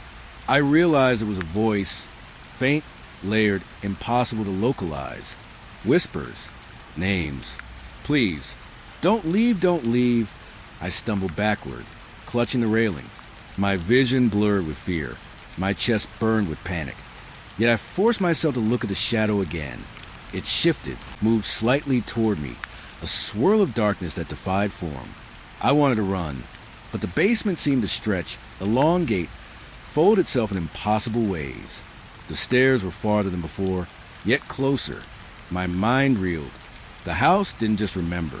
It adapted, reshaped reality to hold its visitors, to trap them, to integrate them into its record. I grabbed the railing with both hands and forced myself upward. Each step felt like climbing through molasses, heavy, slow, endless. The shadow followed, gliding, stretching, pressing the air against me. I could feel the weight of the missing, the recorded, the absorbed pressing down. I wanted to scream, but no sound came. Finally, my hands touched the door at the top of the stairs. I pulled, desperate, and it gave with a groan, swinging open into the hallway. I stumbled through, slammed it behind me, locking it. The sound of the basement seemed to retreat, but it lingered in my chest, in my mind, in the edges of my vision. I leaned against the door, shaking, gasping for breath. Emma called from the kitchen, concerned. I forced my voice steady, telling her it was nothing, that I had just been exploring. But even as I spoke, I knew it wasn't nothing. The basement had marked me. Its record included my presence now. Its shadows remembered. Its memory waited, and it would not forget. I sat in the living room long after, staring at the floor, listening. Every creak, every whisper of wind against the windows seemed loaded with intent. The farmhouse felt alive around me, and I understood something I could never unlearn. The house was patient. It waited, and one day it would demand more than observation. It started subtly. A cup on the counter turned just slightly. A chair shifted an inch. I thought it was me at first, moving things and forgetting, but then I noticed patterns. Objects weren't just moving, they were rearranged. The house was speaking without words, guiding, testing, reminded me that it wasn't empty. I tried to rationalize it. Oh, it settles. Floors creak. Maybe a rat, maybe the wind. But the sensation that followed, the brush of presence against my skin, the subtle pressure in empty rooms, told me that wasn't it. Someone or something was here, and it wasn't polite. Emma was still busy with daily chores, humming softly, completely oblivious. I envied her calm, but it made my stomach twist. How could she not notice the way things shifted just when we weren't looking? How could she not feel the house watching, alive, waiting? I wanted to warn her, but words felt useless. How do you explain movement that vanishes when you blink? How do you explain being watched by something you cannot see? The first real moment of terror came in the living room. I had left the book on the coffee table, open to a random page. When I returned a few minutes later, the book was on the floor, page displayed, cover facing the wall. My hand shook as I picked it up, but the pages were marked, not by ink, but by faint impressions, like fingertips had pressed into the paper. I traced the marks with my finger, heart hammering. No one was there. I knew it, yet I felt eyes on me. I stopped using rational explanations after that. The house didn't need them. It existed outside them. The more I observed, the more the house seemed to move with intention. Doors creaked, not from hinges, but from subtle shifts, nudging, guiding. Cabinets opened just enough to reveal nothing, teasing, taunting. Shadows stretched across walls where no light should reach. And always, always, the feeling of another presence, unseen, patient. The first night it touched me, I woke to a cold press against my shoulder. My eyes snapped open, but the room was empty. Emma slept soundly beside me. I tried to speak, to wake her, but my voice faltered. The cold lingered, a phantom weight, then vanished as suddenly as it appeared. I felt it again when I reached for a glass on the kitchen counter, almost knocked off by an unseen hand. My breath caught, muscles tensing. I could no longer pretend the house was neutral. It had become active, aware, alive in a way that felt personal. I started keeping track. At first, small things, a pencil rolling off the table, a lamp tilted just so, a picture frame turned. Then larger items moved. Bookshelves shifted slightly between rooms, chairs repositioned, drawers partially opened. The house was learning my habits, testing me, mapping me. I realized it was no longer a home. It was a trap, subtle, patient, calculating. One evening, I was carrying a box from the living room to the kitchen. Halfway there, it slipped from my grasp, but not in the way it should have. I felt a gentle push, deliberate, guiding it toward the floor. The impact made a hollow echo, and for a moment I froze, staring at the fallen contents. Nothing else in the room moved, nothing except the box, and the unseen force that had nudged it. Fear became a constant companion. I no longer walked freely through the house. Every step, every glance over my shoulder carried tension. Every empty hallway held the possibility of another presence. My imagination, once a friend, became a weapon, twisting shadows into figures that might be real. And yet, even when I convinced myself it was only imagination, I would see objects where I hadn't left them, hear whispers at the edge of hearing, feel the brush of air against my skin as though someone had passed by. Emma still laughed when I mentioned minor disturbances. She dismissed the incidents as forgetfulness or stress. I wanted to argue, to insist I wasn't imagining it, but the words stuck in my throat. I couldn't make her understand without risking her dismissal, or worse, her panic. And deep down, I feared that if she saw it as I did, she would never forgive me for bringing us here. The presence escalated over the following days. Doors slammed gently behind me. Cupboards opened mid-motion. Shadows slithered across walls where there should be none. I started leaving notes, reminders to myself, but by morning they were displaced, scrawled over, or gone entirely. The house responded. It manipulated. It communicated in silence and movement, in subtle terror. I began to fear not just what I saw, but what I couldn't see. One night, I swore I saw a figure at the end of the hallway.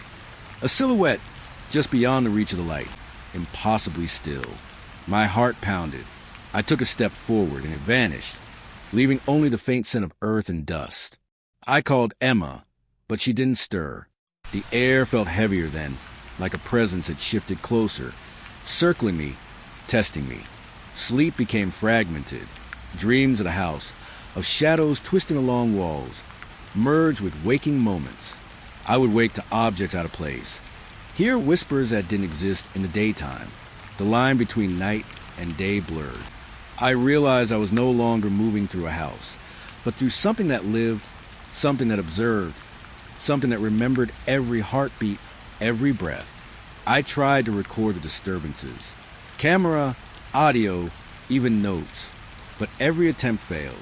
Devices shut down, footage corrupted, words vanished from pages. The house seemed to resist documentation, erasing proof, maintaining control over perception. I felt a creeping terror, the realization that nothing outside the house could confirm what I experienced.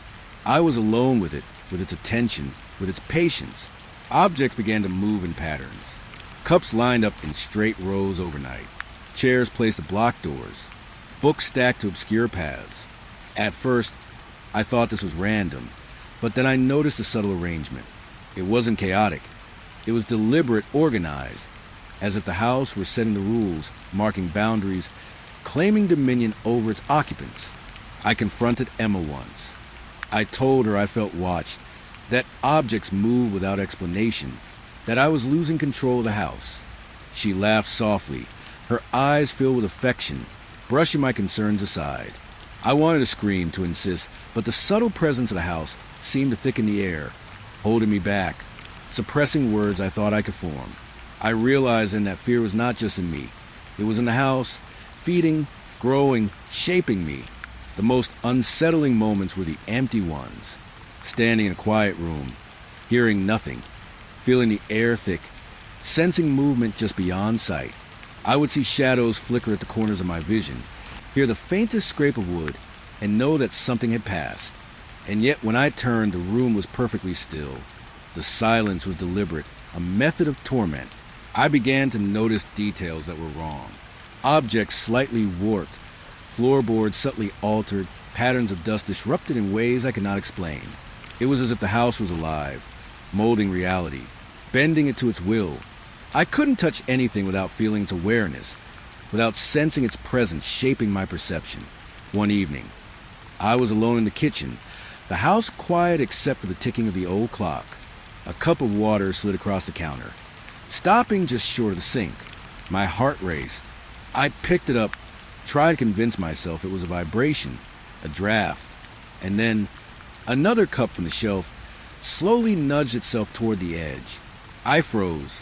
The house was interacting now, deliberate, patient, and impossibly precise.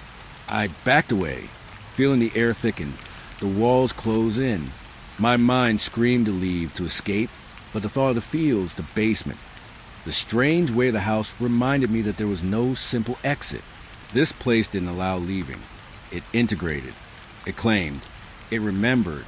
By the third night, I could no longer move freely. I felt its presence everywhere.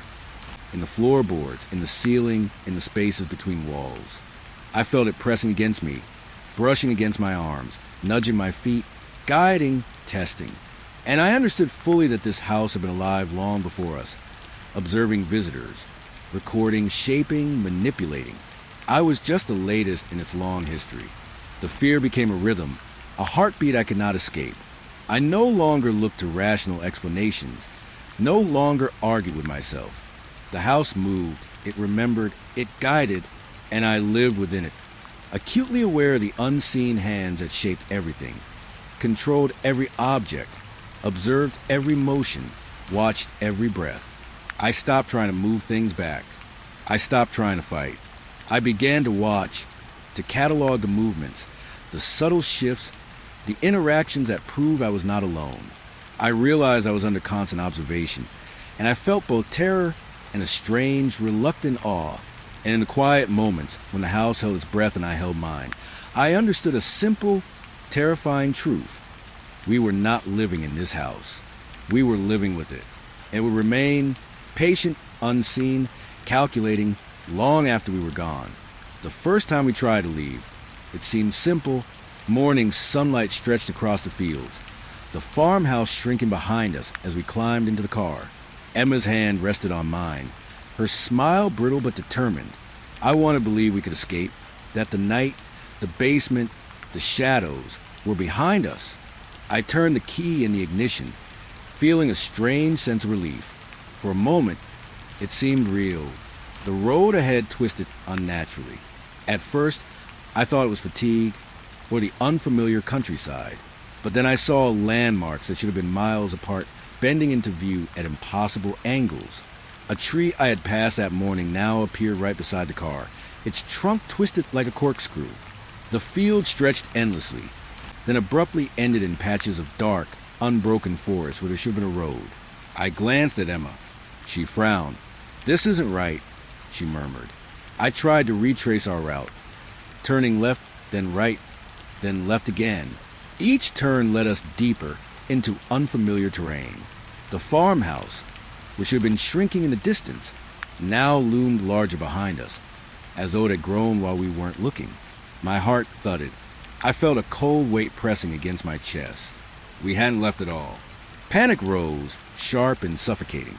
I slammed the brakes, trying to stop, trying to figure out how the road had changed so quickly.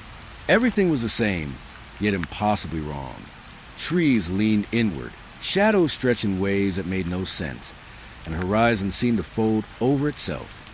I realized with a shiver that the land was bending, reshaping, guided by forces we couldn't understand. Emma gripped my arm. Her nails dug into my skin. "We have to go back," she said, voice trembling. I wanted to tell her no, that we had to escape. But even as I spoke, the road behind us had disappeared. The familiar dirt path was gone, replaced by a shifting tangle of trees and fog. I swallowed hard, trying to steady my breathing. The house was behind us, watching, waiting. We turned the car around, trying again, but every attempt brought us back to the same point. It was impossible. No matter which way we went, the fields and trees twisted, reshaped, or vanished entirely. The farmhouse remained, Impossibly distant yet impossibly close.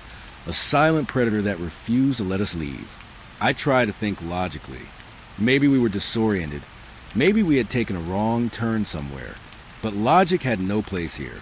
The boundaries of the land bent with intent, closing off escape, twisting reality around the house. It was alive, aware, and patient. It didn't just trap us, it toyed with us. We stopped the car, hearts pounding, hands shaking. The engine idled, the sound strangely muted in the thick, unnatural air. I opened the door, stepping onto the dirt road, hoping that walking would give me perspective. The ground beneath my boots felt wrong. The soil was soft, almost pulsing, and the horizon warped with every blink.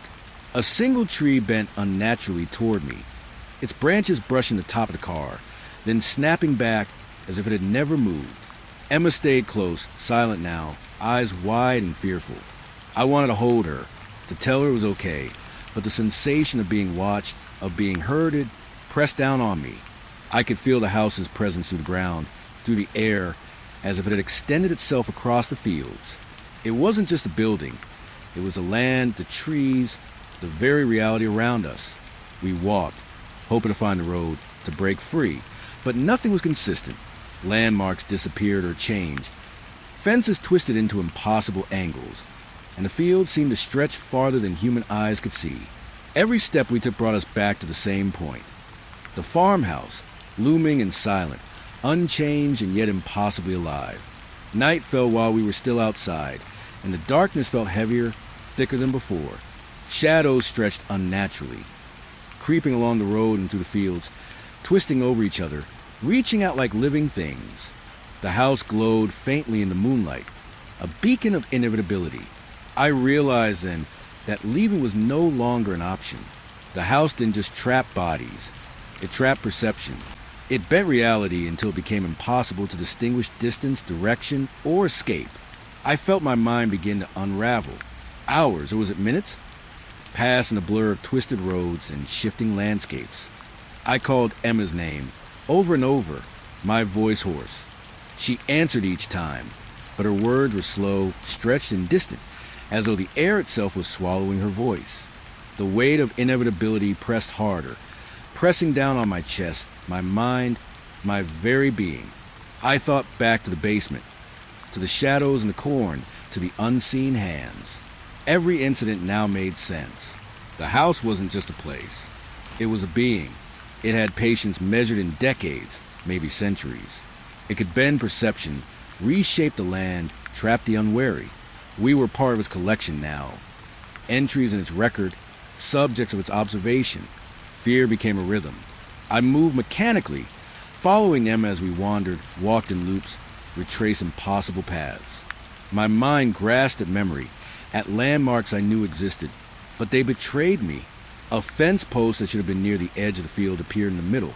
A grove of trees that had been sparse became dense, impenetrable. The house observed. It manipulated. It folded reality around us. I remembered the locals' warnings, their hesitation, the way their eyes avoided the house. Strange things. Nothing they had said prepared me for this. Their fear had been for us, for the impossibility we were now trapped in. Every rational thought I clung to dissolved. The roads, the fields, the sky. They were no longer neutral. They belonged to the house, to its will, to its consciousness. We tried to mark our path, leaving sticks, stones, anything we could use as a reference, but each morning or each moment, I couldn't tell. They were gone, rearranged, or shifted. We weren't just trapped physically. We were trapped perceptually, mentally. The house bent not only the land, but our minds, our understanding of the world around us. I started hearing whispers, faint, just beyond comprehension, coming from the fields, the road, even the car. Names, faces, fragments of memory, borrowed from those who had come before. I felt the weight of countless lost lives pressing down on me, filling the air with despair. The house didn't merely contain us. It recorded us, cataloged us, added us to its history, just as it had with the others. One night, or was a day, we stumbled across a stretch of road that seemed familiar. Relief surged, brief and cruel. The farmhouse loomed ahead, impossibly large, and the road twisted back on itself, spiraling, turning in ways that made no sense. We were walking forward, yet somehow moving in circles, never leaving. Panic set in fully then, the first true knowledge that we might never escape. Emma leaned against me, silent tears tracing her cheeks. I felt her shaking. I wanted to reassure her, to tell her we could find a way, but the truth pressed against my mind. The house allowed no escape. Every attempt to flee fed it, entertained it, strengthened its control. Leaving never comes. Not here, not now, not ever. I remembered the basement again, the artifacts, the shadows, the unseen hands. All warnings now made sense. The house didn't need to chase.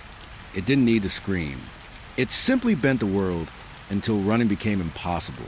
We were trapped in a loop, a landscape folded by its will, constrained by its consciousness, observed at every step. I tried to plan. At first, logically, rationally, tracing roads, noting landmarks, mapping turns. Hours, or maybe days, passed. Every path led back to the house. Every attempt at leaving brought us to impossibilities. Trees where they should not be, fences that defied geometry, the farmhouse looming impossibly close no matter how far we traveled. I felt a slow, insidious despair settling in. Sleep became impossible. Every shadow in the fields, every distant noise, every twist of the road reminded me that we were not just lost. We were claimed. The house had woven its presence into reality, and reality had become its instrument. I realized I no longer trusted my eyes, my mind, even my memories. All perception was unreliable. All paths led to the same place. Emma whispered once, almost inaudibly, "We'll get out." I wanted to believe her. I clung to her words like a lifeline, but even she seemed to falter, sensing the impossibility. Her strength was weakening. My own was gone. We were shadows moving through a world that was not ours, manipulated, observed, trapped. I thought of the people recorded in the basement notebooks, of the families before us, of the strangers cataloged in the margins of the house's memory. They had come seeking life, warmth, a home. They had left, perhaps thinking they could escape, and now they were part of the house. Their existence folded into its reality, bent, constrained, alive in the record of its observation. And now we were here, another entry, another shadow, another set of names etched into its invisible ledger. I walked along the twisted road, past trees that should not exist, fields that defied geometry, shadows bending around me, and I understood fully what the house was. It was eternal, patient, and infinitely aware. It was a world, and we were intruders. Escape was an illusion. Leaving never comes.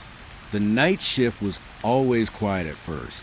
The hum of computers, the occasional crackle over the radio, and the steady tapping of my fingers on console. Those were my companions. Most calls were mundane. Lost pets, minor fender benders, alarm systems going off for no reason. By midnight, the station felt almost peaceful, a low, rhythmic pulse in the dark, until the call came in. The line clicked, and I heard a voice. At first, I thought it was another prank. Someone breathing heavily, words blurred, trying to scare the night staff. But then the words became clear, and I froze. "It's you," the voice said. Not a name, not a location, just those two words. My stomach clenched. I didn't recognize the voice, but there was a familiarity that pricked at my memory, a thread I couldn't place. I leaned closer to the headset, trying to get a clearer signal. "Who's this?" I asked, voice steady even as my pulse quickened. There was a pause, just long enough to make me doubt myself. And then the voice spoke again. "You know me." I swallowed hard. I didn't know this person, not in any conscious way, but the way they said it, the certainty, it hit me in a place I didn't want to acknowledge. Something in the tone, the cadence, the way the words wrapped around the silence. It was intimate, familiar. It shouldn't have been.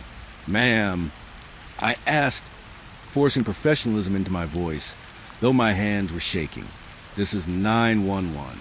Are you in danger?" Silence. Then a whisper, almost playful, almost teasing. "You'll see." I felt the hairs on my arms rise. Something in the room seemed to shift. The hum of computers grew louder, more insistent. The fluorescent lights flickered for a moment, casting strange shadows across the walls. I tried to focus, to stay calm, but the voice was pulling me, tugging at some memory I couldn't recall. "Please," I said, my voice cracking slightly, "tell me where you are. I can help you." Another pause, longer this time, and then, "I'm already here." I blinked, and for a split second, I thought I saw movement behind me, a shadow stretching the corner of the room. My heart jumped. I forced myself to breathe, to rationalize. It was just fatigue. It had to be. Night shifts played tricks on the mind. Who is this? I demanded, gripping the edge of the console. The line went silent. Then a faint sound, almost imperceptible at first. A soft, rhythmic tapping. Not over phone, but in the room. I froze. The tapping continued, slow, deliberate, echoing off the walls. My mind raced. I told myself it was a building settling. It had to be, but the rhythm matched the cadence of the voice, like a code, a pulse, a heartbeat. I glanced around, eyes darting to every corner. Empty. Nothing. Yet the feeling of being watched pressed in from all sides. I couldn't see anything, but the presence was there, undeniable, suffocating. 911, are you there? The line crackled again, and I jumped. The voice, soft and low this time, seeped into my mind. "You've been waiting for me." I stumbled back in my chair, gripping the headset. My mind screamed. Waiting? For who? For what? I felt a cold weight settle in my chest, a sinking dread that made it hard to breathe. I had to remind myself. This was a call. A human voice. Rational. Containable. I don't know you," I said, trying to keep my voice even professional. "If you need help, tell me where you are." The whisper came again, closer, softer, almost in my ear. "I've always known you." I spun in my chair, scanning the room. The shadows seemed to bend, stretch toward me. The monitors flickered, numbers and maps dancing on the screens in ways that didn't make sense. My reflection in the glass of the console looked back at me, pale and wide-eyed, and I felt the thread of memory tug again, something buried and unnameable. I forced my hands to stop shaking. I had to get control. I had to speak. "Who are you? What do you want?" Another pause, long and deliberate. Then the voice, almost casual, almost intimate. "To finish what you started." I froze. The words didn't make sense. I hadn't started anything. Had I? My mind scrambled, searching through years of memory, work, moments I had dismissed. Nothing. And yet the certainty in the voice, the way it claimed knowledge of me, made my skin crawl. I felt exposed, naked in the dark office, vulnerable to a presence I couldn't see. "Listen to me," I said, voice trembling despite my efforts. "If you're in danger, if you need help." The line went dead. Silence. Just the hum of machines and the faint tap, tap, tap, echoing somewhere behind me, or maybe in my head. My chest tightened, and I realized I had been holding my breath. The office felt impossibly small, walls leaning inward, shadows stretching, twisting. I tried to shake it off. Maybe it was a prankster, someone using a voice modulator, playing on my nerves. But the sense of recognition, the intimate knowledge, wasn't something a stranger could fake. It felt personal, uncannily personal. The tapping grew louder, not random, deliberate, following a rhythm I couldn't name. I stood, walking slowly toward the door, try to convince myself I wasn't imagining it. Each step echoed. Each breath rattled my chest. The lights flickered again, longer this time, casting long, bending shadows across the walls. And then I heard it, a whisper, almost a hiss. "You can't hide." I froze. My blood ran cold. Hide? I was alone. No one else was in the office. Yet the presence was real, tangible, pressing into my mind. Every rational thought collapsed. I felt the line between reality and nightmare blur. I backed away, chair scraping against the floor. My fingers gripped the console, the headset dangling. The voice returned, low and intimate, threading into my thoughts. "I've waited so long. I've always been here, watching." I wanted to scream. but the sound stuck in my throat. I wanted to run, but my legs refused. Something had claimed this space, claimed me, and it didn't even need to show itself fully. Its presence alone was enough. I sat back down, hands trembling, heart hammering. I forced myself to breathe, focus, rationalize. There had to be a logical explanation. There had to be, and yet the sense of recognition lingered. A name I couldn't recall, a face I couldn't place, memories half remembered and blurred at the edges. The voice had touched something deep in me, something buried under years of routine and night shifts.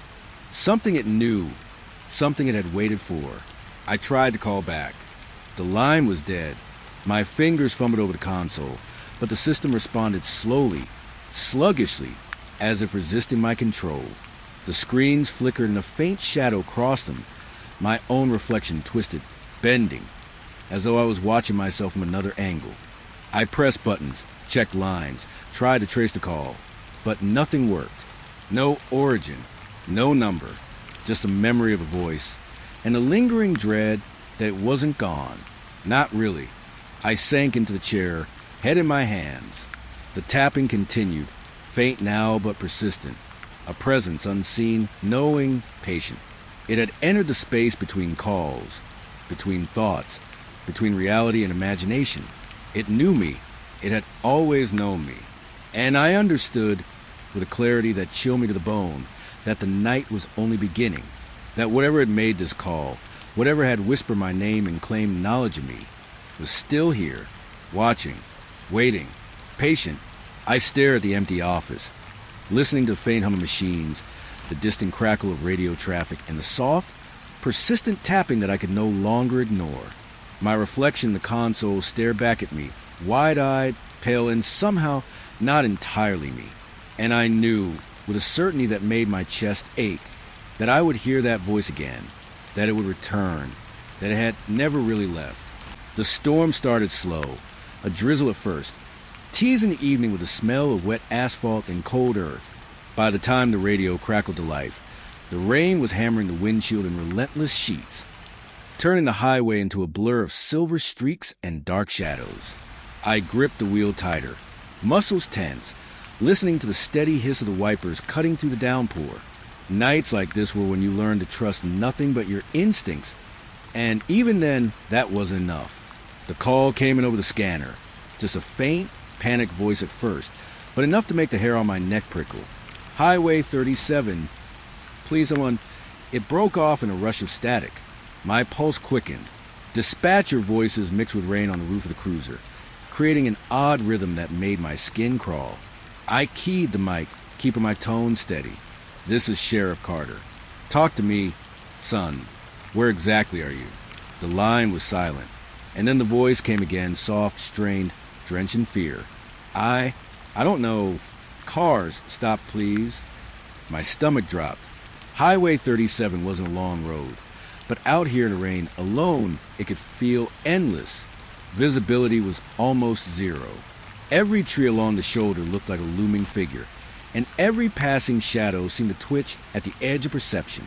I flipped on the overhead lights, hoping they might reach someone, might pierce through the storm, and I eased the cruiser onto the shoulder, careful not to spin out. Stay calm. I'm on my way, I said, though the words fell hollow even as I spoke them. Dispatcher warned me about night storms like this. People stranded, confused, panicked. Usually, you find them wet, shivering and scared, nothing more. But there was something about that voice, something that felt like it had been waiting, like it knew me. I pushed through the rain, wipers smearing the water into uncertain streaks, headlights cutting through the fog. My mind ran over the possibilities. Car trouble, hypothermia, maybe some idiot out here drunk or lost. But the instinct in my gut told me this was different. Not just a call in the rain. Something else. Something colder. I reached the stretch of Highway 37, where the dispatcher had last pinged the signal. The rain pounded so hard it was nearly impossible to see the lines on the road. My tires hissed against the wet asphalt as I slowed, scanning the darkness. And then I saw him, or at least a shape. A man standing at the edge of the road, soaked to the bone, coat plastered to his body. I pulled up slowly, stopping a few feet short. The man didn't move, didn't wave, didn't even seem to breathe, just stared. His face was shadowed, obscured by the rain, but I could feel him looking at me, studying me, like he had known I would come. The hairs on my arms stood on end. I unlocked the door, keeping my hand close to the seat, my other hand on the mic. "You all right?" I called out over the rain, voice firm. The man tilted his head, slowly, unnaturally, and the first words he spoke sent a shiver down my spine. "Sheriff." My stomach tightened. "My name. How could he know my name?" I forced my breathing to remain steady, scanning his figure. He was ordinary enough at first glance, just a man standing on a deserted highway. But the way he moved, or didn't move, was wrong. Too deliberate, too still. My instinct screamed at me to reach for the radio, call backup, but something rooted me to the spot. I need help," he said, voice low, steady, and eerily calm despite the storm. "But you can't leave." My hand froze on the door handle. The words hit like a physical blow. I shook my head, trying to convince myself this was fear and fatigue playing tricks on me. "Who are you? What happened?" He didn't answer immediately, just tilted his head again, watching the rain streak down my windshield, watching me. Then, almost in a whisper, carried by the wind and the storm, "You're late." I stepped closer, instinct screaming. The rain soaked through my coat instantly, but I didn't care. Every fiber of my being told me something was off. The way he said it, casual yet intimate, as if he'd been waiting for me, knew me longer than anyone should. "Stay back," I said, though my voice wavered. I could feel his presence, a cold weight pressing through the storm, through the wind, through the very air. It wasn't normal. Nothing about this was normal. He lifted a hand, slow, deliberate, not threatening, but somehow menacing. "You don't understand," he said. "You never have." The word struck a chord in my memory. Fragment of past cases, missing persons, unsolved calls, people disappearing along this stretch of highway. The patterns I had seen, but never fully acknowledged. A chill ran down my spine. My pulse raced as I realized that every instinct I had ignored for years, the small unease in this area, the cases I couldn't solve, might be connected to him. To this, the rain intensified, turning into a relentless wall of water. Lightning split the sky, and for a brief instant, I saw his face clearly. Hollow eyes, pale, almost translucent skin, and a smile that didn't reach his eyes. A face that should have belonged in memory, not reality. Something familiar, something I couldn't place. "Who are you?" I whispered, more to myself than to him. His smile widened, unnerving in the flashing light. "Someone you've been looking for, someone waiting."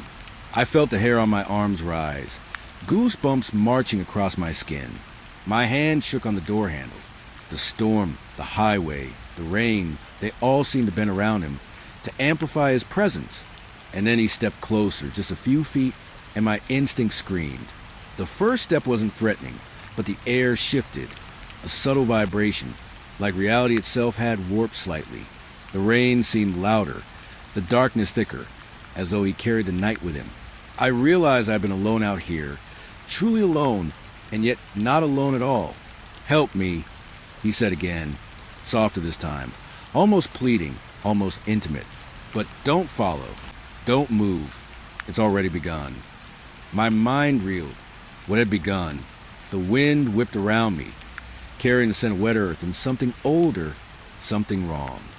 I felt rooted to the asphalt, a force I couldn't identify holding me, binding me in place. "I don't understand," I said, voice cracking. "You need help, but I can't. What do you mean?" He didn't answer immediately, just stood there, the rain running in rivulets down his face, eyes locked onto mine, unblinking. And then, faint but clear over the roar of the storm, I thought I heard whispers, not words I could understand, just fragments, like echoes of past screams, fragments of memory that didn't belong to me. The storm seemed to intensify in rhythm with my pulse. My vision blurred with rain and fear. The man's figure wavered, almost dissolving into the rain, yet his presence was undeniable, pressing, insistent. And then he spoke one final time, a whisper that cut through the storm directly into my mind. You've always known, haven't you? I staggered backward, nearly slipping on the slick asphalt. The world felt unreal, like the rain, the lightning, the wind, all of it was bending around him. My head throbbed, a mix of confusion, fear, and a memory I couldn't grasp. Something about him, the way he knew me, the words he spoke, they were not random. The thunder cracked, and he was gone. Just like that. No footprints, no movement, no trace of him on the soaked highway. I stumbled to the radio, trying to call in, but the signal was dead. Static, endless static. The storm carried only his voice and memory, haunting, echoing, impossible to ignore. I sank to my knees in the rain, soaked through, chest heaving.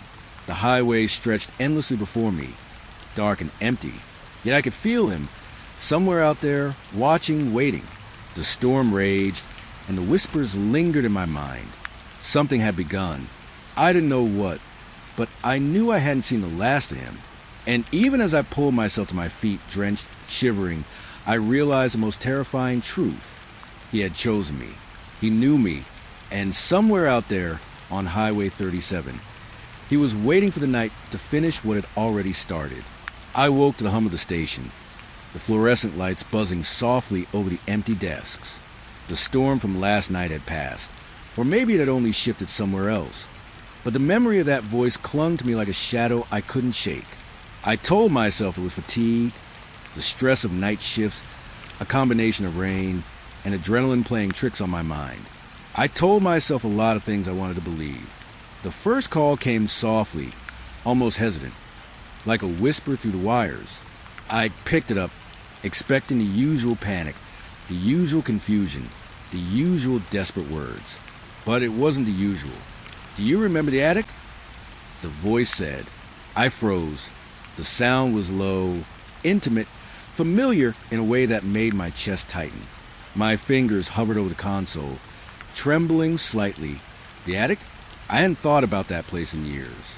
Not since I was 8, hiding in the dark while my father's voice carried through the hallways, rough and impatient. The very idea of that memory clawed at me, raw and unpolished. I managed to say, my voice barely more than a whisper. The line crackled, but the voice continued, clear, almost soothing. "You hid under the boards behind the window frame. I could see you trembling. You were afraid of him, afraid of what he would do if he found you." My heart slammed against my ribs. No one should have known. No one. Not my mother, not my teachers, not the neighbors. I had never told anyone. I had buried it, like a secret fossil locked in my memory. And yet here it was, being spoken aloud, drawn out of the shadows of my mind. How do you know that?" I asked, trying to keep my hand steady, but the console felt slippery under my palms, as if the moisture in the air had soaked through everything. The voice didn't answer immediately, just breathed softly, in rhythm with my own racing heartbeat. And then I was there, watching, always. I recoiled, a chill running from my shoulders to my fingertips. The words were impossible, yet I could feel the weight behind them. Something had been inside my childhood memories.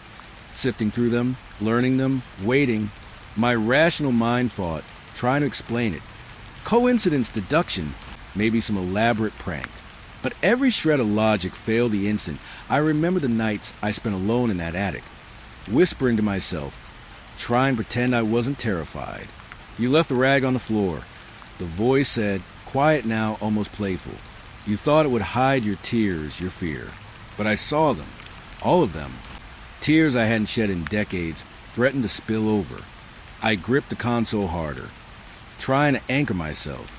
I remembered the rag, a piece of my father's old shirt, soaked in tears, soaked in fear, lying across the floorboards. I remembered the small, desperate attempts to make myself invisible, to disappear. And I remembered something else, a presence, a feeling that someone or something had always been watching. I had written it off as a child's imagination. I had told myself it was only the house, only shadows. But now the voice made it real. "You ran then," it said. "You ran to the corner where the light barely reached, holding your knees to your chest. I knew you would. I've always known." My breathing became shallow. I couldn't move. The voice was no longer just words through a phone line. It was inside me, threading itself into my memories, pulling me backward. I could see the attic again, hear the creak of the floorboards, the distant hum of my father's voice echoing down the hall. And there was something else, something unseen, something that had always been there, always watching, always patient. That's impossible, I whispered. My own voice sounded foreign to me. Small, fragile. No one could know that. No one. The line went silent for a moment, long enough that I thought it had ended. But then, you thought you were safe in the dark. But the dark was never yours. It belonged to me. You belonged to it. Always. A shiver ran through me. My childhood had always been a collection of shadows, fears, and whispered threats. I had buried the memories deep, believing that distance and time could erase them. And yet here they were, unearthed, made alive by a voice that shouldn't exist. My rational mind screamed, told me to hang up, to walk away, to turn the console off and breathe. But my body refused. I couldn't move. I couldn't let go. You remember the sound of the old rocking chair. The voice continued. Every night it would creak back and forth, back and forth. You never knew why. I did. I flinched. I could see it, hear it now. The chair moving in the dim light, slowly, rhythmically, even when no one was in the room. My father had always denied it, told me it was my imagination. My mother had looked the other way, and I had told myself I had imagined it, invented it to explain the fear, the uncertainty, the quiet terror of those nights. But the voice remembered. The voice knew. You tried to speak once, to call for help. Your mouth moved, but no sound came out. I heard it. I always hear it. I shook my head, tears stinging my eyes. My hands shook. Every muscle in my body was taut, coiled tight with terror and disbelief. How could this be happening? How could someone or something reach into the corners of my memory that I had hidden, locked away, and speak them aloud? You never saw me, but I saw you. Every step, every tear, every whispered prayer. You thought the walls would protect you. The darkness would hide you, but it never could. I was there. I wanted to scream, to slam the phone down, to run, but the voice kept threading itself into my mind, pulling at memories I hadn't accessed in decades. And as it spoke, I began to notice the subtle, impossible details. The sound of rain on the roof of my childhood home, the scent of old wood and dampness, the faint creak of a hinge somewhere in the office. It was as though the voice had pulled the attic into the present, stretched it across time and space, and dropped it over me. You remember the painting in the hall? It asked. The one with the dark eyes that seemed to follow you? I painted those eyes for you. For me. So you know I was always watching. My stomach lurched. The painting. I had remembered it vaguely. An indistinct shape of dark eyes staring from the wall. Something that felt wrong even as a child. But I had never known why. Now the memory burned bright, sharp and clear, as if the voice had polished it, brought it into focus. You will remember everything, it said softly, almost tenderly, almost cruelly. The fear, the hiding, the loneliness. You can run through the years. You can bury it in other memories. But it will always be there. And so will I. I felt something shift in the office around me. The lights flickered. A shadow stretched across the wall. A cold pressure pressed down to the floorboards. I wanted to tell myself it was coincidence, a trick of the storm outside, fatigue, nothing real. But my gut knew better. Every instinct, every memory, every shiver of fear screamed that this was real. You cannot hide. The voice said, soft now, almost a whisper, threading directly into my mind. I have always known. I have always waited. I gripped the console, knuckles white, heart hammering. Memories I had never shared, never spoken aloud, were spinning in my mind like fragments of a puzzle I couldn't solve. And in the center of it all was that presence, that unplaceable, undeniable thing that had been with me since childhood, shaping the shadows, shaping the fear, shaping the very essence of what I thought I knew. I don't understand. I whispered, why me? Why now? The silence that followed was almost worse than the voice itself. The storm outside had calmed. leaving only the low on machines and the faint echo of my own rapid breathing. I felt watched. I felt exposed. And then a final whisper, like the brush of a hand across the back of my mind. Because you never left. You never truly left. And I never forgot. The line went dead. Just a static, a faint buzz, and the oppressive weight of memory now alive, stretching across the office, the night, the storm. I sank back in my chair, drenched in sweat despite the cool air, chest tight, mind spinning. Childhood fear, long buried, had been unearthed, spoken aloud by something that knew me better than I knew myself. And I understood with a clarity that was terrifying and inescapable. It had always been there, watching, waiting, patient. I sat there long after the storm ended, long after the world seemed to return to normal. The echoes of that voice clung to me, threading through memory and reality, pulling at the edges of everything I thought I knew. And I realized with a chill that there was no escape, not from the memories, not from the voice, not from whatever it was that had been with me all these years, patiently waiting for me to remember. It was not a call in the night. It was a summons, and I was already too late. The hum of the station was louder tonight, or maybe it just felt louder. My fingers hovered over the console, restless, tracing patterns I didn't understand. The memory of the last call haunted me like a shadow I couldn't shake. Every empty office, every flickering fluorescent light, every subtle creak of the building made my skin crawl.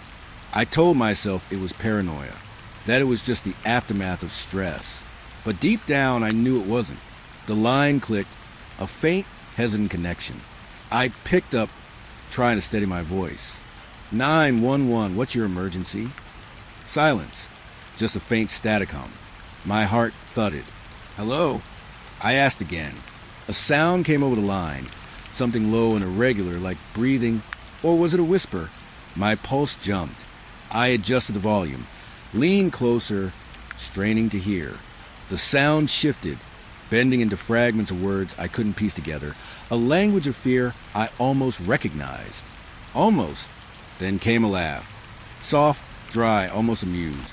Not a human laugh, but something that mimicked it, something that crawled under your skin and lingered. I swallowed hard, trying to maintain calm. Who is this? Where are you? No answer, just a hum, punctuated by those faint, irregular noises. I glanced around the office, half expecting to see someone standing there. The door was closed, empty desks, the glow of monitors casting long shadows across the walls. Still, the unease settled in my chest like lead. Something wasn't right. I tried to rationalize it. The storm from earlier had passed, but water from the gutters still tapped against the windows. Maybe it was the pipes. Maybe it was the building settling. But no matter how I tried to explain it, the instinct in my gut screamed at me that this was different. Something had crossed over the line, literally or figuratively, and was here. Listen, I said, voice shaking slightly. If you need help, speak clearly. Please. The line went quiet. I held my breath. Then came the scratching. Light at first, like fingernails on metal. Then louder, sharper, echoing through the speakers in a rhythm that made my teeth ache. It wasn't coming from the line. It was coming from inside the room. I froze. My hands gripped the console tightly. The scratching grew louder, moving in irregular pulses, circling, as if pacing, as if measuring. I glanced over my shoulder. Shadows clung to the corners of the room, distorted and bending with the fluorescent light. But no one was there. Nothing. And yet, I could feel it. Watching. Waiting. Who's there? I whispered, barely daring to breathe. The scratching stopped abruptly. Silence pressed in, heavy, suffocating. And then, soft as a whisper against my ear, I heard it. You're alone. I spun around. Empty office. Only my own reflection staring back at me from the monitor glass. My pulse thundered in my ears. I told myself it was imagination, that my mind was replaying fragments of the previous call. But the fear didn't fade. It settled in, coiling like a snake in my chest. I pressed a mute button on the headset, tried to calm myself, focus, but the static persisted, low and persistent, like distant breathing. It had a rhythm now, not random, deliberate, measuring, waiting. I could feel it resonating through the floorboards, through the walls, pressing into the silence of the empty station. A shiver ran down my spine. I tried to convince myself it was nothing. Pipes, wind, the hum of electricity. But my instinct screamed otherwise. Something or someone was here. Or at least, something had used a line to get close. I reached for the mic again, trembling. "If you're here, I can help," I said. My voice sounded strange, too loud, echoing unnaturally in the room. Just identify yourself." Static, and then a soft, dry whisper, almost beneath the threshold of hearing. "I've always been here." My heart froze. I could feel in the room a presence, something impossible yet undeniable. The words weren't just coming to the line. They were crawling under my skin, pressing against my thoughts, threading themselves through memory and fear. The scratching resumed, closer this time. On the console? On the floor? I couldn't tell. Every rational thought screamed at me to run, to flee, to leave the headset and sprint for the door. But something rooted me in place. Something wanted me to listen, to understand, to remember. "You remember the hallway," it whispered, a soft, intimate voice that felt like it belonged to my own memories. The floorboards creaked. "You try to hide, try to be invisible. But I saw you. I always see you." I stumbled back in my chair. My breathing became ragged, my hands shaking. The memories came flooding in unbidden. A long, narrow hallway from my childhood. The creak of floorboards under invisible weight. Shadows in corners that weren't mine. Things I had long forgotten. Things I thought I had buried. The line crackled violently, and the voice became almost tangible, like it had materialized inside the room. "Do you remember hiding?" It asked softly, almost tenderly, almost cruelly. "Yes," I whispered, voice trembling. I remember." A laugh, dry and empty, echoed faintly in the room, not over the line, but inside my head, bouncing off the walls, off the edges of my sanity. I gripped the console as if it could anchor me to reality, but the sensation of being watched pressed heavier with every second. The lights flickered, briefly dimming, then returning. Shadows stretched, distorted, bending around me. I wanted to hang up. I wanted to tear the headset from my ears and scream until my voice was hoarse. But the line pulsed, alive, calling me, dragging me into the memory it had dredged from the depths of my mind. "You left the door open," it said, whispering now, softer, like a lullaby from some twisted past. "And I came in." The hairs on my arms stood on end. My vision blurred slightly, and I could feel the room closing in. Every rational explanation evaporated. The presence was here, tangible, closer than the air around me, closer than the console beneath my hands. I could feel in the room, shifting, circling, unseen but undeniably present.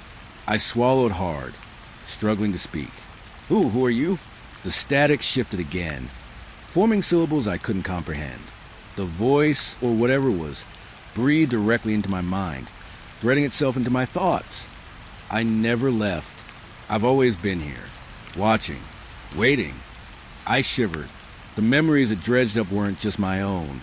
They were fragments of fear, moments of terror I had buried so deep I thought them gone. And yet, here they were, alive again, resurfacing like ghosts that refused to die. I tried to rise from my chair, to move, to escape the invisible weight pressing into the room. But my legs felt heavy, unresponsive, as if the air itself had thickened, holding me down. The scratching moved closer, not random, deliberate, measuring. I realized then that it was coming from behind me, somewhere along the floorboards. My eyes darted, scanning the empty office. Empty, yet the sensation of something that was undeniable. "You can't run," it whispered, faint but certain, a presence pressing against my mind like a hand I couldn't see. Not from me, not from the past, not from what's already begun. My chest tightened, sweat ran down my temples. I gripped the console until my knuckles ached. Rational thoughts screamed at me to flee, to leave the station, to throw everything away and never look back. But I couldn't. I was trapped both by fear and by the invisible tether that bound me to this voice, to this presence, to the things that had awakened inside me. The line went dead suddenly. A sharp click. Silence. The static vanished. The scratching stopped. And for a single moment, the room was still, too still. I leaned back, hands shaking, listening. And then I heard it.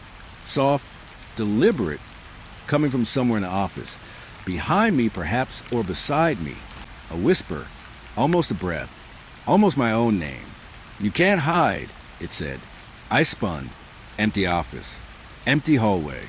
Only the hum of computers, the flickering lights, and the echo of my own ragged breathing. And yet, the feeling remained. Close. Intimate. Watching. I sank into my chair, drenched in sweat, shivering. My mind raced, heart pounding, yet every rational thought had fled. The line was dead. The voice was silent. For now. But I knew it hadn't left.